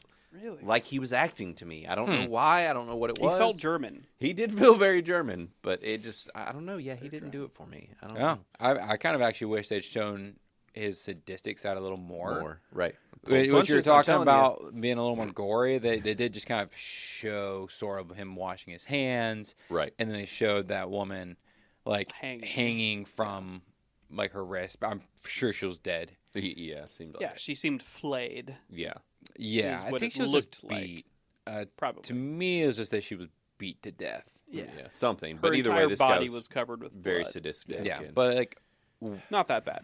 When it got to the end of the movie, I felt like he was about to like flay her. Right.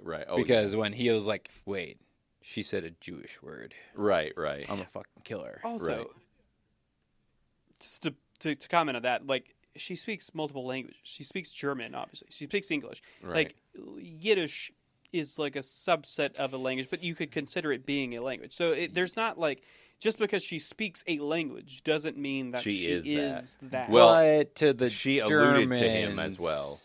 Well, yeah. So, but she wasn't. Yeah. The Germans were very like. Everything Jewish was. You would not. It would not be a smart move to speak Yiddish in front of a German. It wasn't a smart Nazi. move for her to say that she was Jewish and that she didn't like Hitler's ideology. Right, but, dude. I don't know what happened. Like that. My hair was like standing up on end on that scene because I was like, oh fuck. She's gone off mission. She's gonna die. She's about to die. What the fuck's about to happen? Right.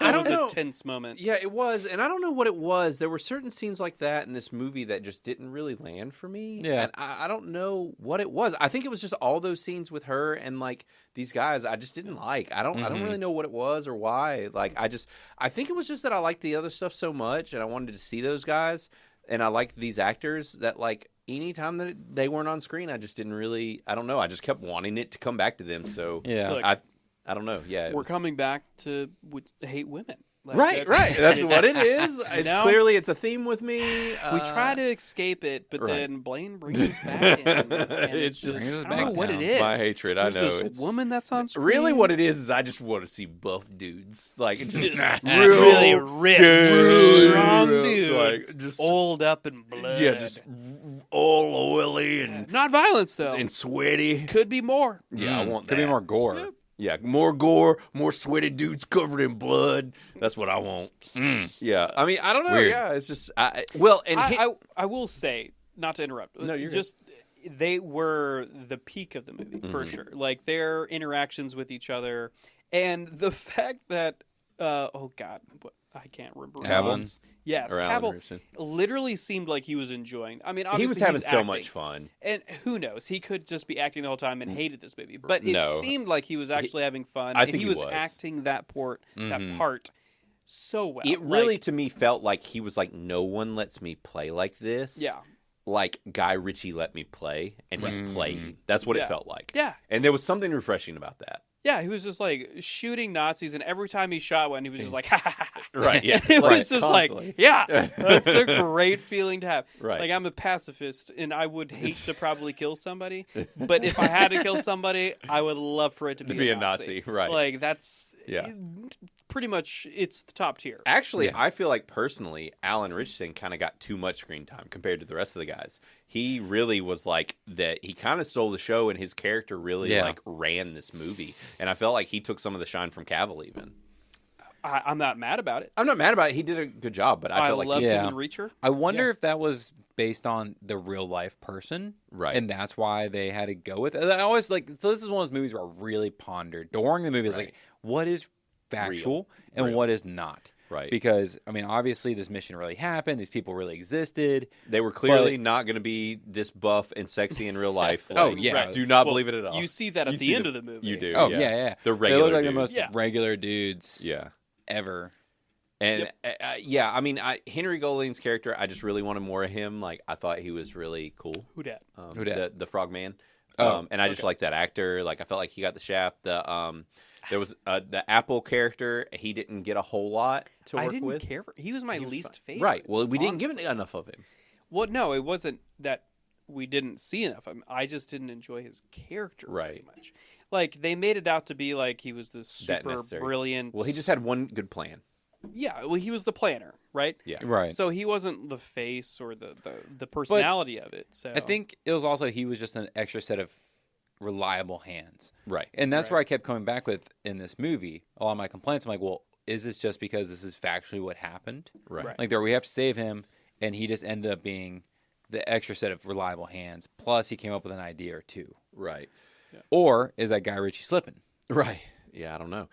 We're gonna cut back to the almost beginning of the movie. Yeah. Now they do the typical Guy Ritchie / like heist action movie thing where they're like, here's our squad of dudes. And then they like show all the guys or whatever. And it was during that scene, they introduced some characters, and it was when Churchill was introduced. But did you guys catch the Ian Fleming thing before the end? Like, were y'all like, holy shit, that's the dude that wrote fucking Bond? James Bond. 100%. Right. Oh, yeah. Okay, I was curious. curious. As Ian Fleming was said, was mentioned. Same. I was like, holy shit, like, that's the James Bond dude.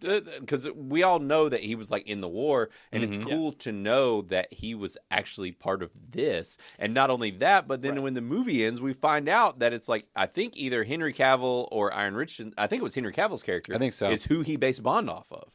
Yeah. Which is super cool. Knowing that, and then looking at that character, like Henry Cavill's character, you're like, oh, I could see him being a Bond, especially if that is how he acted. Right. Like because Henry Cavill was just so like kind of deranged. Right, and cavalier. Just cavalier, having a good time. Proper. He was like the prim Englishman. Right. Mm-hmm. But psychotic. That also loved murder. So, yeah. Which is very also Bond. Just fucking with people, like...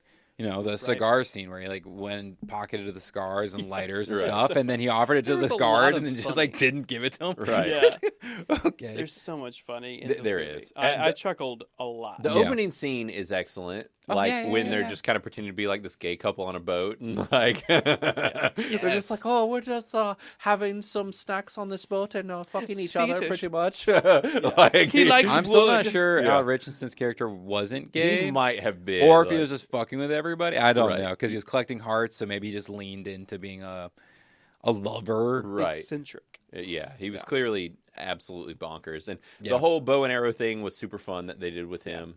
As unrealistic as it may be, it was still fun. For sure. But the thing that I appreciated the most about this movie is the fact that there wasn't a love interest. Right.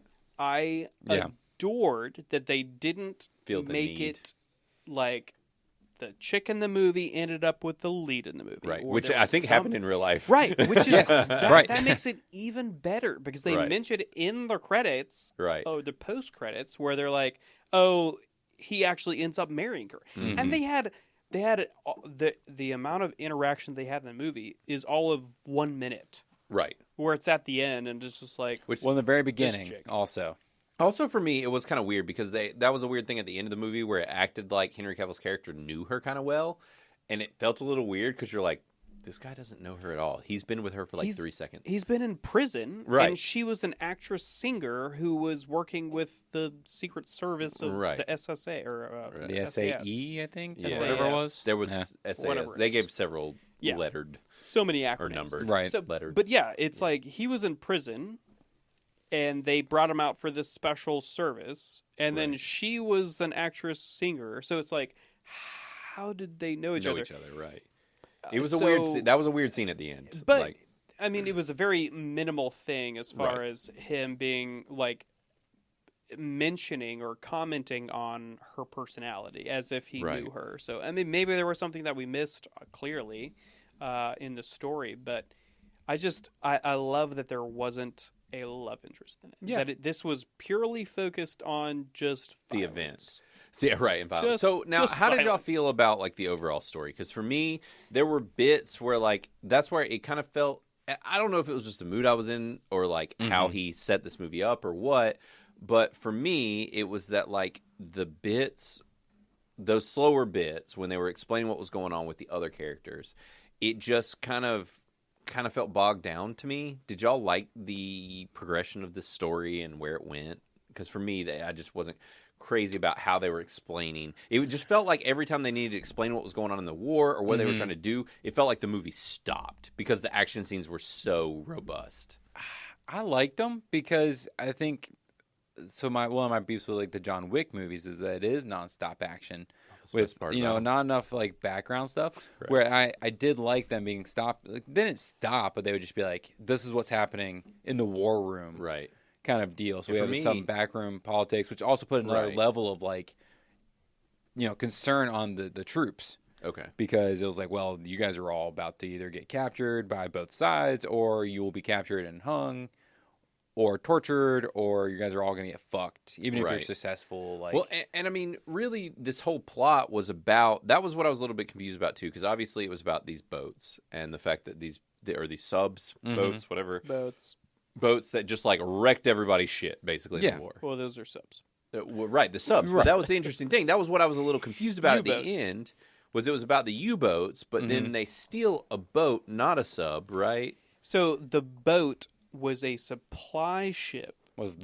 Supply ship that had all of the materials, like carbon monoxide, dioxide filters that the U-boats needed in order to go underwater. Underwater subs. Okay. Right. I guess that maybe that was a little bit of what I was missing because I was like, wait, why the fuck are we still in a boat? Yeah, if you're dumb, you might not get that's this probably movie the truth. Yes. Yeah, they literally explained that multiple times. I was bored. Every time they started talking, I was like, I want to see people killed in more brutal ways than this. Please hurry up. Like, I don't need reasons. I don't need care to know why. I just need them to watch murder these everybody. sexy half-naked men kill people, please. There's too much plot in this movie. Too much it gets plot. in the way, really. It did. It was just like the brakes got put on. I was just like, I want to watch death and destruction here. Sure. That was really what it was about. And honestly, I mean, which I'm going to be completely honest, like that was kind of with Inglourious Bastards. I know a lot of people love Inglourious Bastards. That's my relation to this movie. Like, it felt like that. It felt like that. Honestly, that movie too, when the action stuff wasn't happening, don't care. Didn't care. Well, that's even worse than that movie. Oh, it's like, there's some real slow ass parts in that movie. Well, it's Tarantino. I know. That's what I thought this movie was, honestly. Right. Like, but because I went into this knowing nothing. I like this better than Inglourious Bastards. I don't really like Inglourious Bastards that much. But the action scene doesn't hold back, and it's really brutal. And that's kind of what I was expecting from this. There's definitely more action in this movie than Tarantino. There was. So, but yeah. You said that you liked... I like this more. Right, yeah. Okay, so that makes sense. Yes. But the action is more violent and stuff in Inglourious Bastards. It's more brutal. Which is what I was expecting from this, and then we didn't get it. Right. Yeah, but that's the thing. That's not... I mean, this isn't Tarantino. What's his face's style? Guy Ritchie's style. Like, none of his movies are particularly, like, gory violent. I feel like... maybe it was just that it was the style of movie that it was, but I feel like in The Gentleman, it felt more that way, but maybe it was because it wasn't a war movie that it feels more violent. Yeah, and maybe it's just because, my biggest beef with this movie was just how effortlessly they were killing people. Yeah. Because they were, that's my problem. It was like 1 or 2 shot kills continuously, and it just kept happening. And they'd be like, oh, the guy's over there, and I shot him through the steps. And, like, I get Alan Ritchson and his bow being fantastic. Like, he's just an expert he's bowsman. An X-Man, for sure. He's an X-Man, right. He's not an X-Man. Not yet. No, he could be. He could be. Yeah. Not yet, though. Chris, you He'd be Colossus. Huh? He's a Colossus. What? You were going to say Chris, something. Yeah, you had a thought. Oh, yeah. Did it go away? I Is did. it still there? Are you finished? That's basically, I was just saying, that's my one beef with the movie. Like, my biggest beef with the movie. Yeah, right. It's just their effortless kills. Yeah. See, I guess factually they killed a bunch of Nazis, and I'm assuming only one of them got injured in this whole thing, and that's what we saw. And the guy that got injured was the guy that we got the least focus on, which was the Irishman. Irish guy, yeah. And he didn't get a lot of screen time either. So true. He was not one of the big 3. Which they did point out as one of his characteristics at the very beginning when they were going through the roster. Right. It's just like, he's the Irish guy, he's soft-spoken, quiet, but does whatever the major says to right. do. So they led into right. the He's character a yes man, as being quiet. Right. So yeah, I think he spoke all of 20 words in the whole movie. So but I was going to just agree with you in as far as the one-shot kills and the risk or the consequences. Like, it's very low risk in this movie. Nobody dies. The one dude gets shot one time. Yeah, at the end of the movie, like when they're all being shot at, on the boat, and like even he's winged, right, and even they brought in all of the whatever you want to call those guys, all the black dudes pirates, that were the pirates, pirates, right? Whatever. The princess pirates. They brought those guys in, and like one dude gets shot. And he lives. Actually, fine. No, there was a couple guys that get shot. But it's nothing. It was bad. Just real quick. Like it's super quick. I think they had to kill off the black guys. They're the only people that died in this movie. Right, aside from Nazis, were the black guys. Sadly. Yeah. So the low risk, low consequences. It didn't make it as entertaining as it could be. But if they're basing this off, obviously they all made it out alive. Yeah, well, that's what I'm coming back to. It's like you can't. I'm glad they didn't try to like make it more, because I did feel like there was a lot on the line. Yeah. Story wise, but then also in my mind I was like, this is how it happened. That's what I just kept telling myself. I was like, this is how it happened. Like this is, he didn't want to expand on the story and make it kind of like something unbelievable. Right. Or just not tell the truth of what happened, because I don't want a historical movie. They can, I'm sure the kills were all different in real life. Right. But as long as the story is the same in the bones, then I appreciate it. Right. Which is what I feel like happened. Yeah, and that's kind of honestly like my beef with historical or like true stories. Is like, that means you know how it ends. Right. So it's the adventure getting there. Looking for there's a certain word. It's the risk, the like consequence. It's the expectation, the promise, or the potential of there being somebody dying that you care about. Right. Which we didn't know the story, and I guess most people don't. So I know the story of World War II and how the Nazis lost. Yeah, so, well, that is true. But we don't know the story of these guys and whether they survived or. Yeah. Yeah, I mean, this is kind of, I guess that was Guy Ritchie's whole thing. He's like, oh, this is a cool story. I want to tell this. Yeah. I want people to know about this extravagant, ridiculous story about these, heroes that everyone should know existed. And so that's cool. And clearly they all survived from the sounds of it, except for one of them, which it sounds like got caught and was tortured. But that was in the next mission. In this mission, everybody survived as was portrayed. Yeah. And so did you guys get the vibe? I guess we're really going to the end here. But did you guys get the vibe that he was kind of possibly leading up to another movie? I hope so. And it would make sense that they could. Now, Guy Ritchie is not known for doing sequels to his movies. Except for Sherlock Holmes. And the Aladdin movie is getting a sequel. That is so weird, because that didn't do great. He did Aladdin. He did do Aladdin. Aladdin. He did the live-action Aladdin movie. It's not that bad. It's all right. It's not bad. I've watched it a couple times with my son. I didn't hate it. I've literally seen 0 of the live-action Disney movies. Some of them are okay. Some of them are... From the ones with kids, we have to see them, it's not bad. Yeah. And like the Aladdin's pretty good. And it's the one with Will Smith as the genie, which he's actually really good as the genie. He's not bad. I mean, it's not a Robin Williams, but then again, it is what it is. No one is Robin Williams. No one will ever be Robin Williams. Yeah. But yeah, he was fine.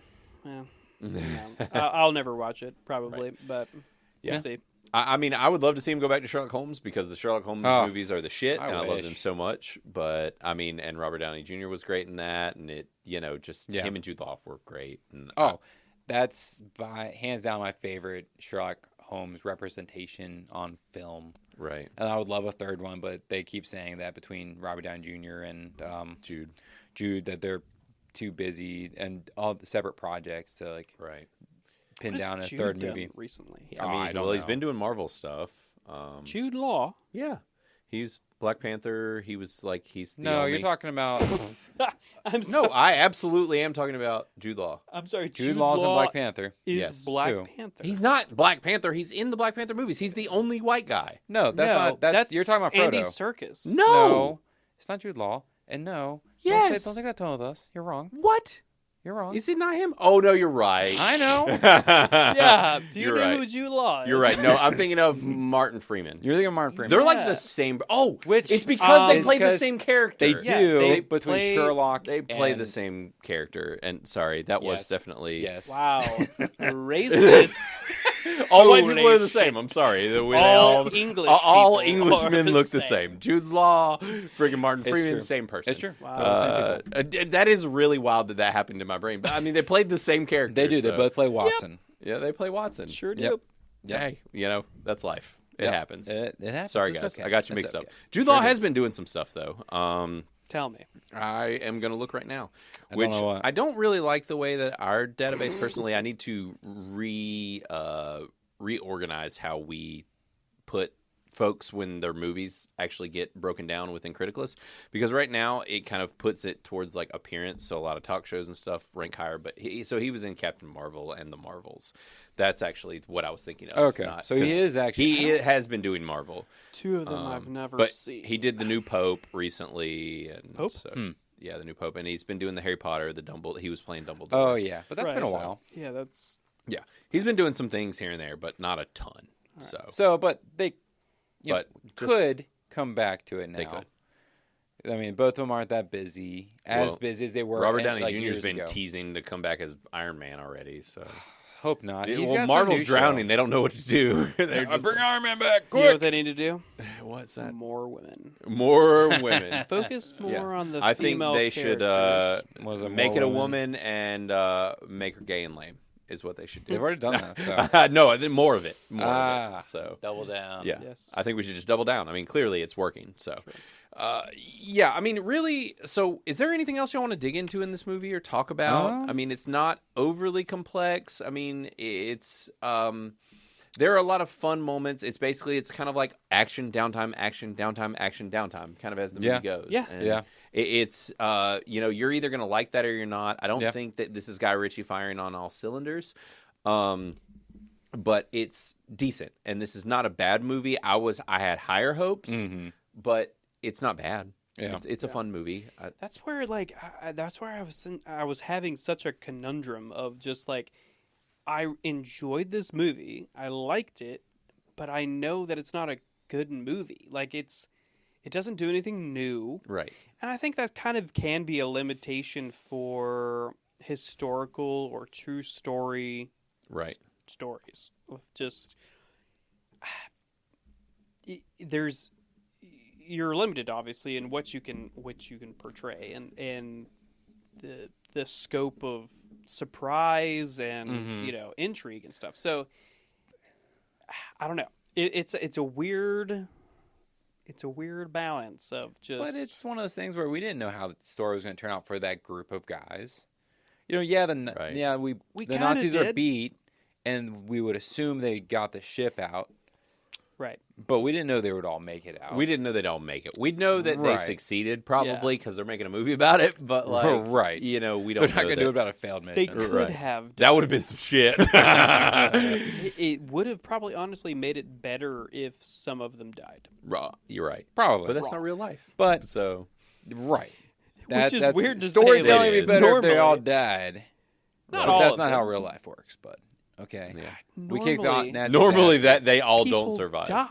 It's because these guys, that's how badass these guys were. Yeah. I mean, did you see Alan Ritchson's arms? Clearly the guy in real life, his arms were that big. They were the size of my entire body. Like, looking at the pictures of the real life people, I mean, they're like I don't an eighth talk of the size of these men. Yeah, I don't want to talk ill about the dead, but they were not did these great men. work, but I wouldn't fuck them, But hey, I mean, I don't know, after we're gone, they'll say the same thing about us. So I don't have to be dead for them to say that about me now. That's why I'm single. Exactly. But yeah, I mean, I don't know. It's not. So basically, end of the day, it sounds like we're pretty unanimous in saying like isn't the best thing ever, but it's fun. It's a good time out. Yeah, I enjoyed it. I'll be interested to see what the people, as far as our general audience and the people on our side of the internet think about it. I think it will be fairly similar. I think there will be a lot of rads happening, but not necessarily most excellence. And I think that the critics quite possibly are not going to like this. So with that being said, do you guys want to go ahead and look at our Rotten Tomatoes scores? Full send. Let's do it. Okay. Let's see how right I am. Right. I'm the most right. I'm going to have to. I'm not going to type in the entire name of this movie, so I'm just going to have to scan Rotten Tomatoes here. So don't show my screen, Matt. I'm not. But y'all just talk about stuff while I'm trying to find this movie. Stuff. I mean, right? What is this movie and the ridiculously long name of it? Ungentlemanly Ministry of Warfare. I really enjoyed that the female character, which I have no idea what her name is. I don't know any of their names, actually. Right. But I actually like that she ended up with the kill for the main Nazi. Right. It makes me wonder if that really happened. I feel like I don't either. I don't know, but I was like, I'm glad she's not the victim because she kept being like, I've got a plan, and then they found her out, and I was like, oh no. Yeah. Then she ended up getting the kill, and I was like, okay, sweet. I'm glad it wasn't a damsel. Because it's kind of Chris what you talked about. Like, there's no love interest. Yeah. I also don't like a damsel story necessarily when it's all a bunch of dudes and one chick. Right. Yeah, she handled her own shit. Like, right. She was a badass in her own right, which is awesome. Yeah, exactly. There was no saving her. Like, the other secret agent dude, he was like, oh, she's fine. Like, there was no, like, oh, I got to go save her. Like, we have to, like, risk the mission to go save this person. It was just like, she can do her shit. She knows what she's doing. I'll just blow up some S-boats and wrap it up. And then he kind of showed up and was like, oh, yeah, you're in shackles. Let's get out of here. Yeah. And they boogied on. Same. I love that. I appreciate that to the fullest. Yeah. That's how it should be. Yeah. Because that's how it is. Or how it was. Right. It is. I know some pretty bad. So I did find a Rotten Tomatoes score, by the way, guys. Rotten Tomatoes. So I do have the score here. Okay. We are sitting at a 71%, so it was actually higher than expected. What did Chris get? Chris said 58. I think I'm still the highest, even though... What were you? I was 45. Chris was the highest. He was last? He was the highest. Oh, the highest. What were you? I was 50. 50. Okay, yeah. Yep. Yeah, because you split us like a dumbass. Nah, I did. Now, I'll say this. This is only by 72 critics because, like I said earlier, this is being not shown in theaters the way that you would expect a film like this to be shown. Yeah. It's only 72. Normally, by now, we'd be in the at least the hundreds. Mm-hmm. So this is a little weird, but... It basically, they are not depicting any audience score on their site yet, which also makes sense because it's not being widely shown. So what it says for the critics' consensus on their site is cranking up a true story of daring do into a high-octane action flick that's heavy on spectacle, if not suspense. The Ministry of Ungentlemanly Warfare is another solid entry into Guy Ritchie's pantheon. So, they've already deemed it as a complete score, but I am curious because if we get another 100 critics in here, it could change the score drastically. True. Now, we might not. We might not get a bunch more critics seeing this because it's not being shown. Won't. There's something weird happening with the marketing of this movie and how they are presenting it and showing it. I think it's weird. It's odd to me just because I don't know. I feel like Guy Ritchie is such a prevalent director. Like, right. So he's been chugging out movies over the past 2 or 3 years, though. To a weird amount. Sorry to interject. No, it's good. Like he released The Covenant. Like he's been releasing borderline 2 movies a year for the past 3 years. He's definitely 1 to 2 years a movie. And is this a Jude Law thing where he's doing so many things? It's really odd. I don't know exactly what the deal is, but he has just been pumping them out. And I've been excited for this for a while because they started sending out photos about a year. Do you think it's COVID related? Where they pumped? Because I think that's what happened with what was it, The Fortune? Yeah. Operation Fortune. I think that was... Which was an okay Guy Ritchie film as well. Yeah, it wasn't great. Okay. It was fine. It was a lower rad. So, I don't know what's going on with him right now, but he is chugging out movies, and they're kind of... I don't know. I still haven't seen The Covenant, which is another war movie, but it's like a... modern. It's a modern, Iraq, Iran type of war movie. Yeah. So, I don't know. I'm interested to watch it. I've heard it was good. But so the first thing that's showing up is a splat. I'm seeing some solids and stuff. I was looking for some of the top critics. Like Kyle Smith with Wall Street Journal shows up all the time. He did not like it. Mr. Ritchie's hyped up. Recreation might be forgivable if it weren't so lazily written.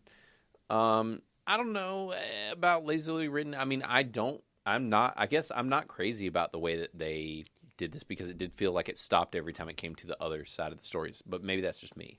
Well, I mean, it wasn't some deep plotted story of intrigue, and so there's not like a deep line of thought that's involved with this. It's pretty cut and dry. Well, and if you embellish too much, you're messing with history too much. Like and you can't infer everything. Like it's you have limitations as to what you can put in this without actually being there. So you can't expect. That kind of storytelling whenever it comes to real life. It's hard. Right. Which, I mean, there are some that do really well with it, but they could be embellishing too much. Lot. Right. So I guess the question is like, we don't know enough about the story to know how much embellishment is happening or not. Or obviously we know that they weren't killing all these people with one shot. There's no fucking way. But like... They did survive, though. They did survive. So who knows? Yeah. So I'm seeing some Washington Post, USA Today in here. I was just looking at some splats. So the plot breezes on flimsy banter and bloodshed to go along with scant character development. That was Washington Post. We've got... it's not about character development. This movie is literally not about character development. Which I guess them going on a mission to do something. That was kind of my issue with it, though, honestly. Like, that was kind of my issue as well, is that, like, we had all of these characters, we had these really good actors, but they kind of get the short end of the stick because there's not a lot of character development, you know? Yeah. I mean, that just kind of is what it is. Like you said, it's all about embellishing this previous reality. Well, it's about how much they're embellishing. Right? They have to elude a certain amount from the story, right? So they only get whatever's revealed through what's his name? Historical documents. Not Eisenhower, but Churchill's, sealed files. Right. So they have to elaborate on that to a certain degree. Mm-hmm. And they could have embellished on it more so to like make these people some fantastical characters, or they could make them more realistic, which I feel like they portrayed them in a very humanistic way. But they're not superheroes. They're not. I mean, they kind of are played like that, though. I think they were played very like invincible.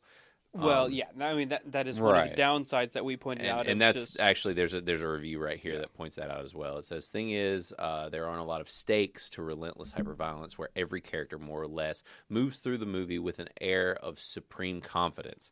You know what's a boring note to play for 2 hours? Nonchalance." So basically, her point is just like, or his point is just like, you know, or actually no, it's a lady, Kimberly Jones. Their point, yeah, but they them's point is that they basically they are very nonchalant. Yeah, and that was my biggest gripe with it. Is that. And I mean, it makes it funny and fun, but there is a point when it's like there's no risk to these guys. They're just like mindlessly murdering everyone with zero care. They're just kind of superheroes. Yeah, true. Yeah, I mean. So now this is a true story. So now, superheroes are real. Clearly, there are some solid tomatoes here, a bunch actually, more than the splat. So Rolling Stone says, while you still wish that the movie's screws were turned a little tighter, and it didn't keep tripping over its own self-consciousness, the Ministry of Ungentlemanly Warfare does nail the rip-roaring flavor of yesteryear's do-or-die romps. And I mean, I think that's the point. Is that like the music is very jazzy and like there's a lot of drumming on the like the whole movie, and it's just like it feels very retro.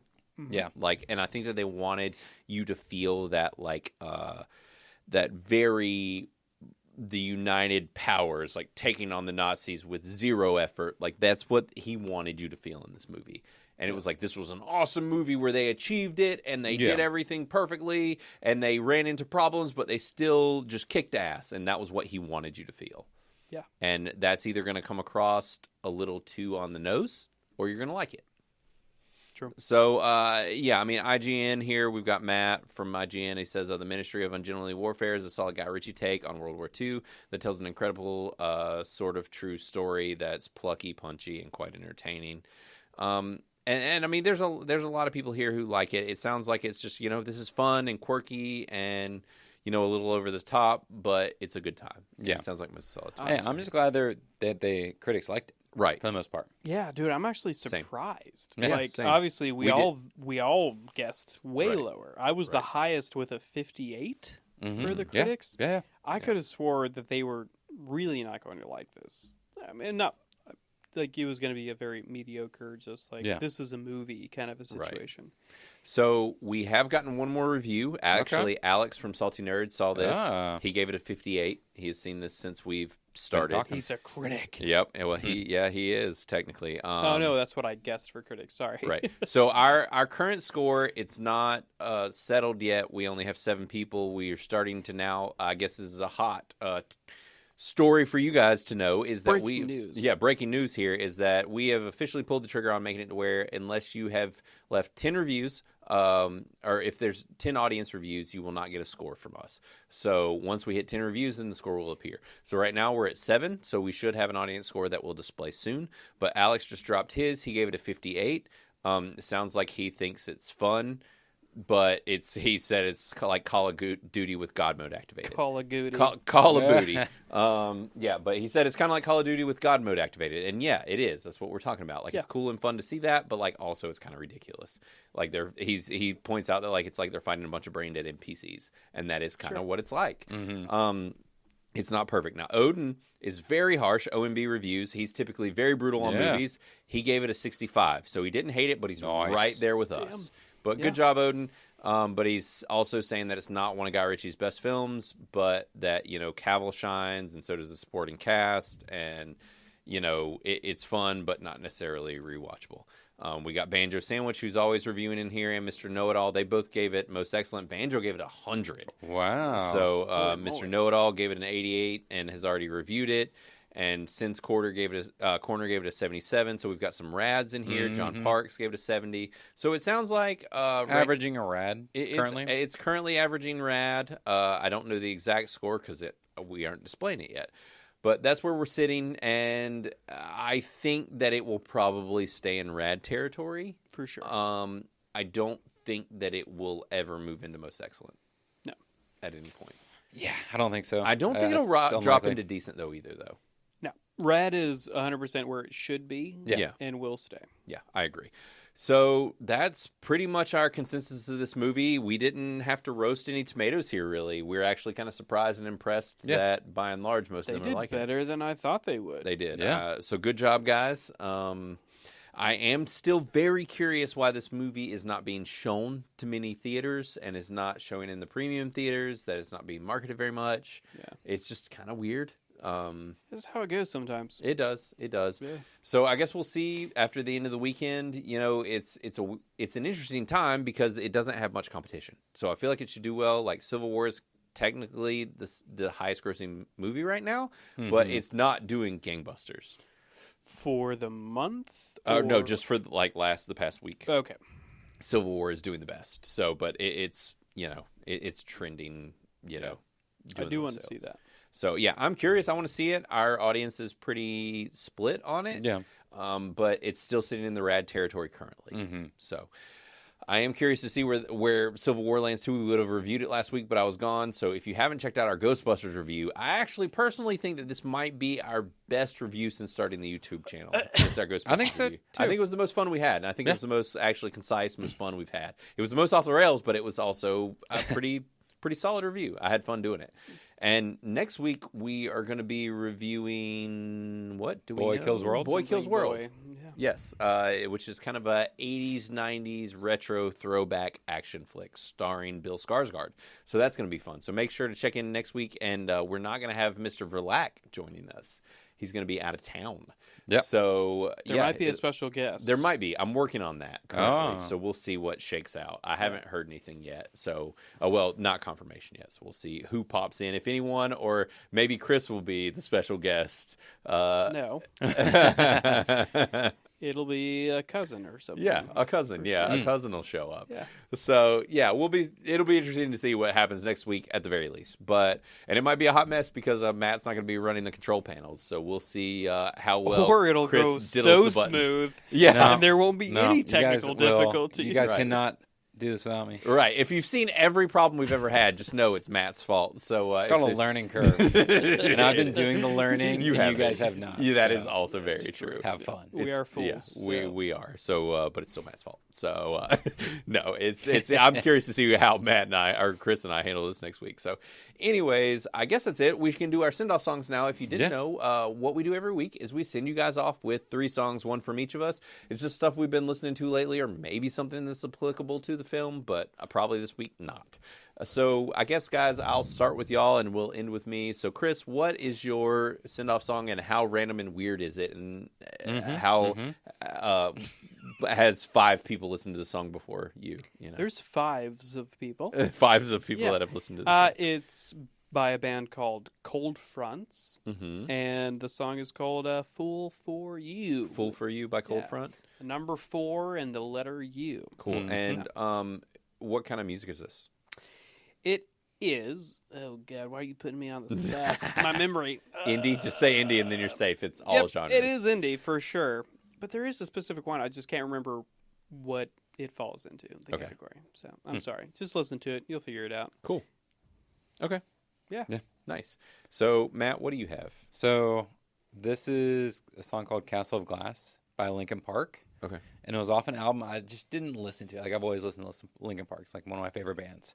Right. But it was just an album that just, flew under the radar for me. I still don't even listen to it that much. Right.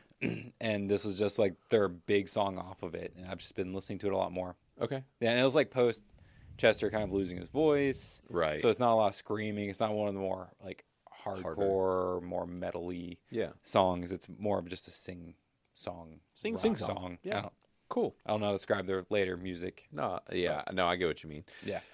Okay, so what I'm going to recommend is, really by and large, just Royal Otis as a whole. I don't know if you guys have listened to them.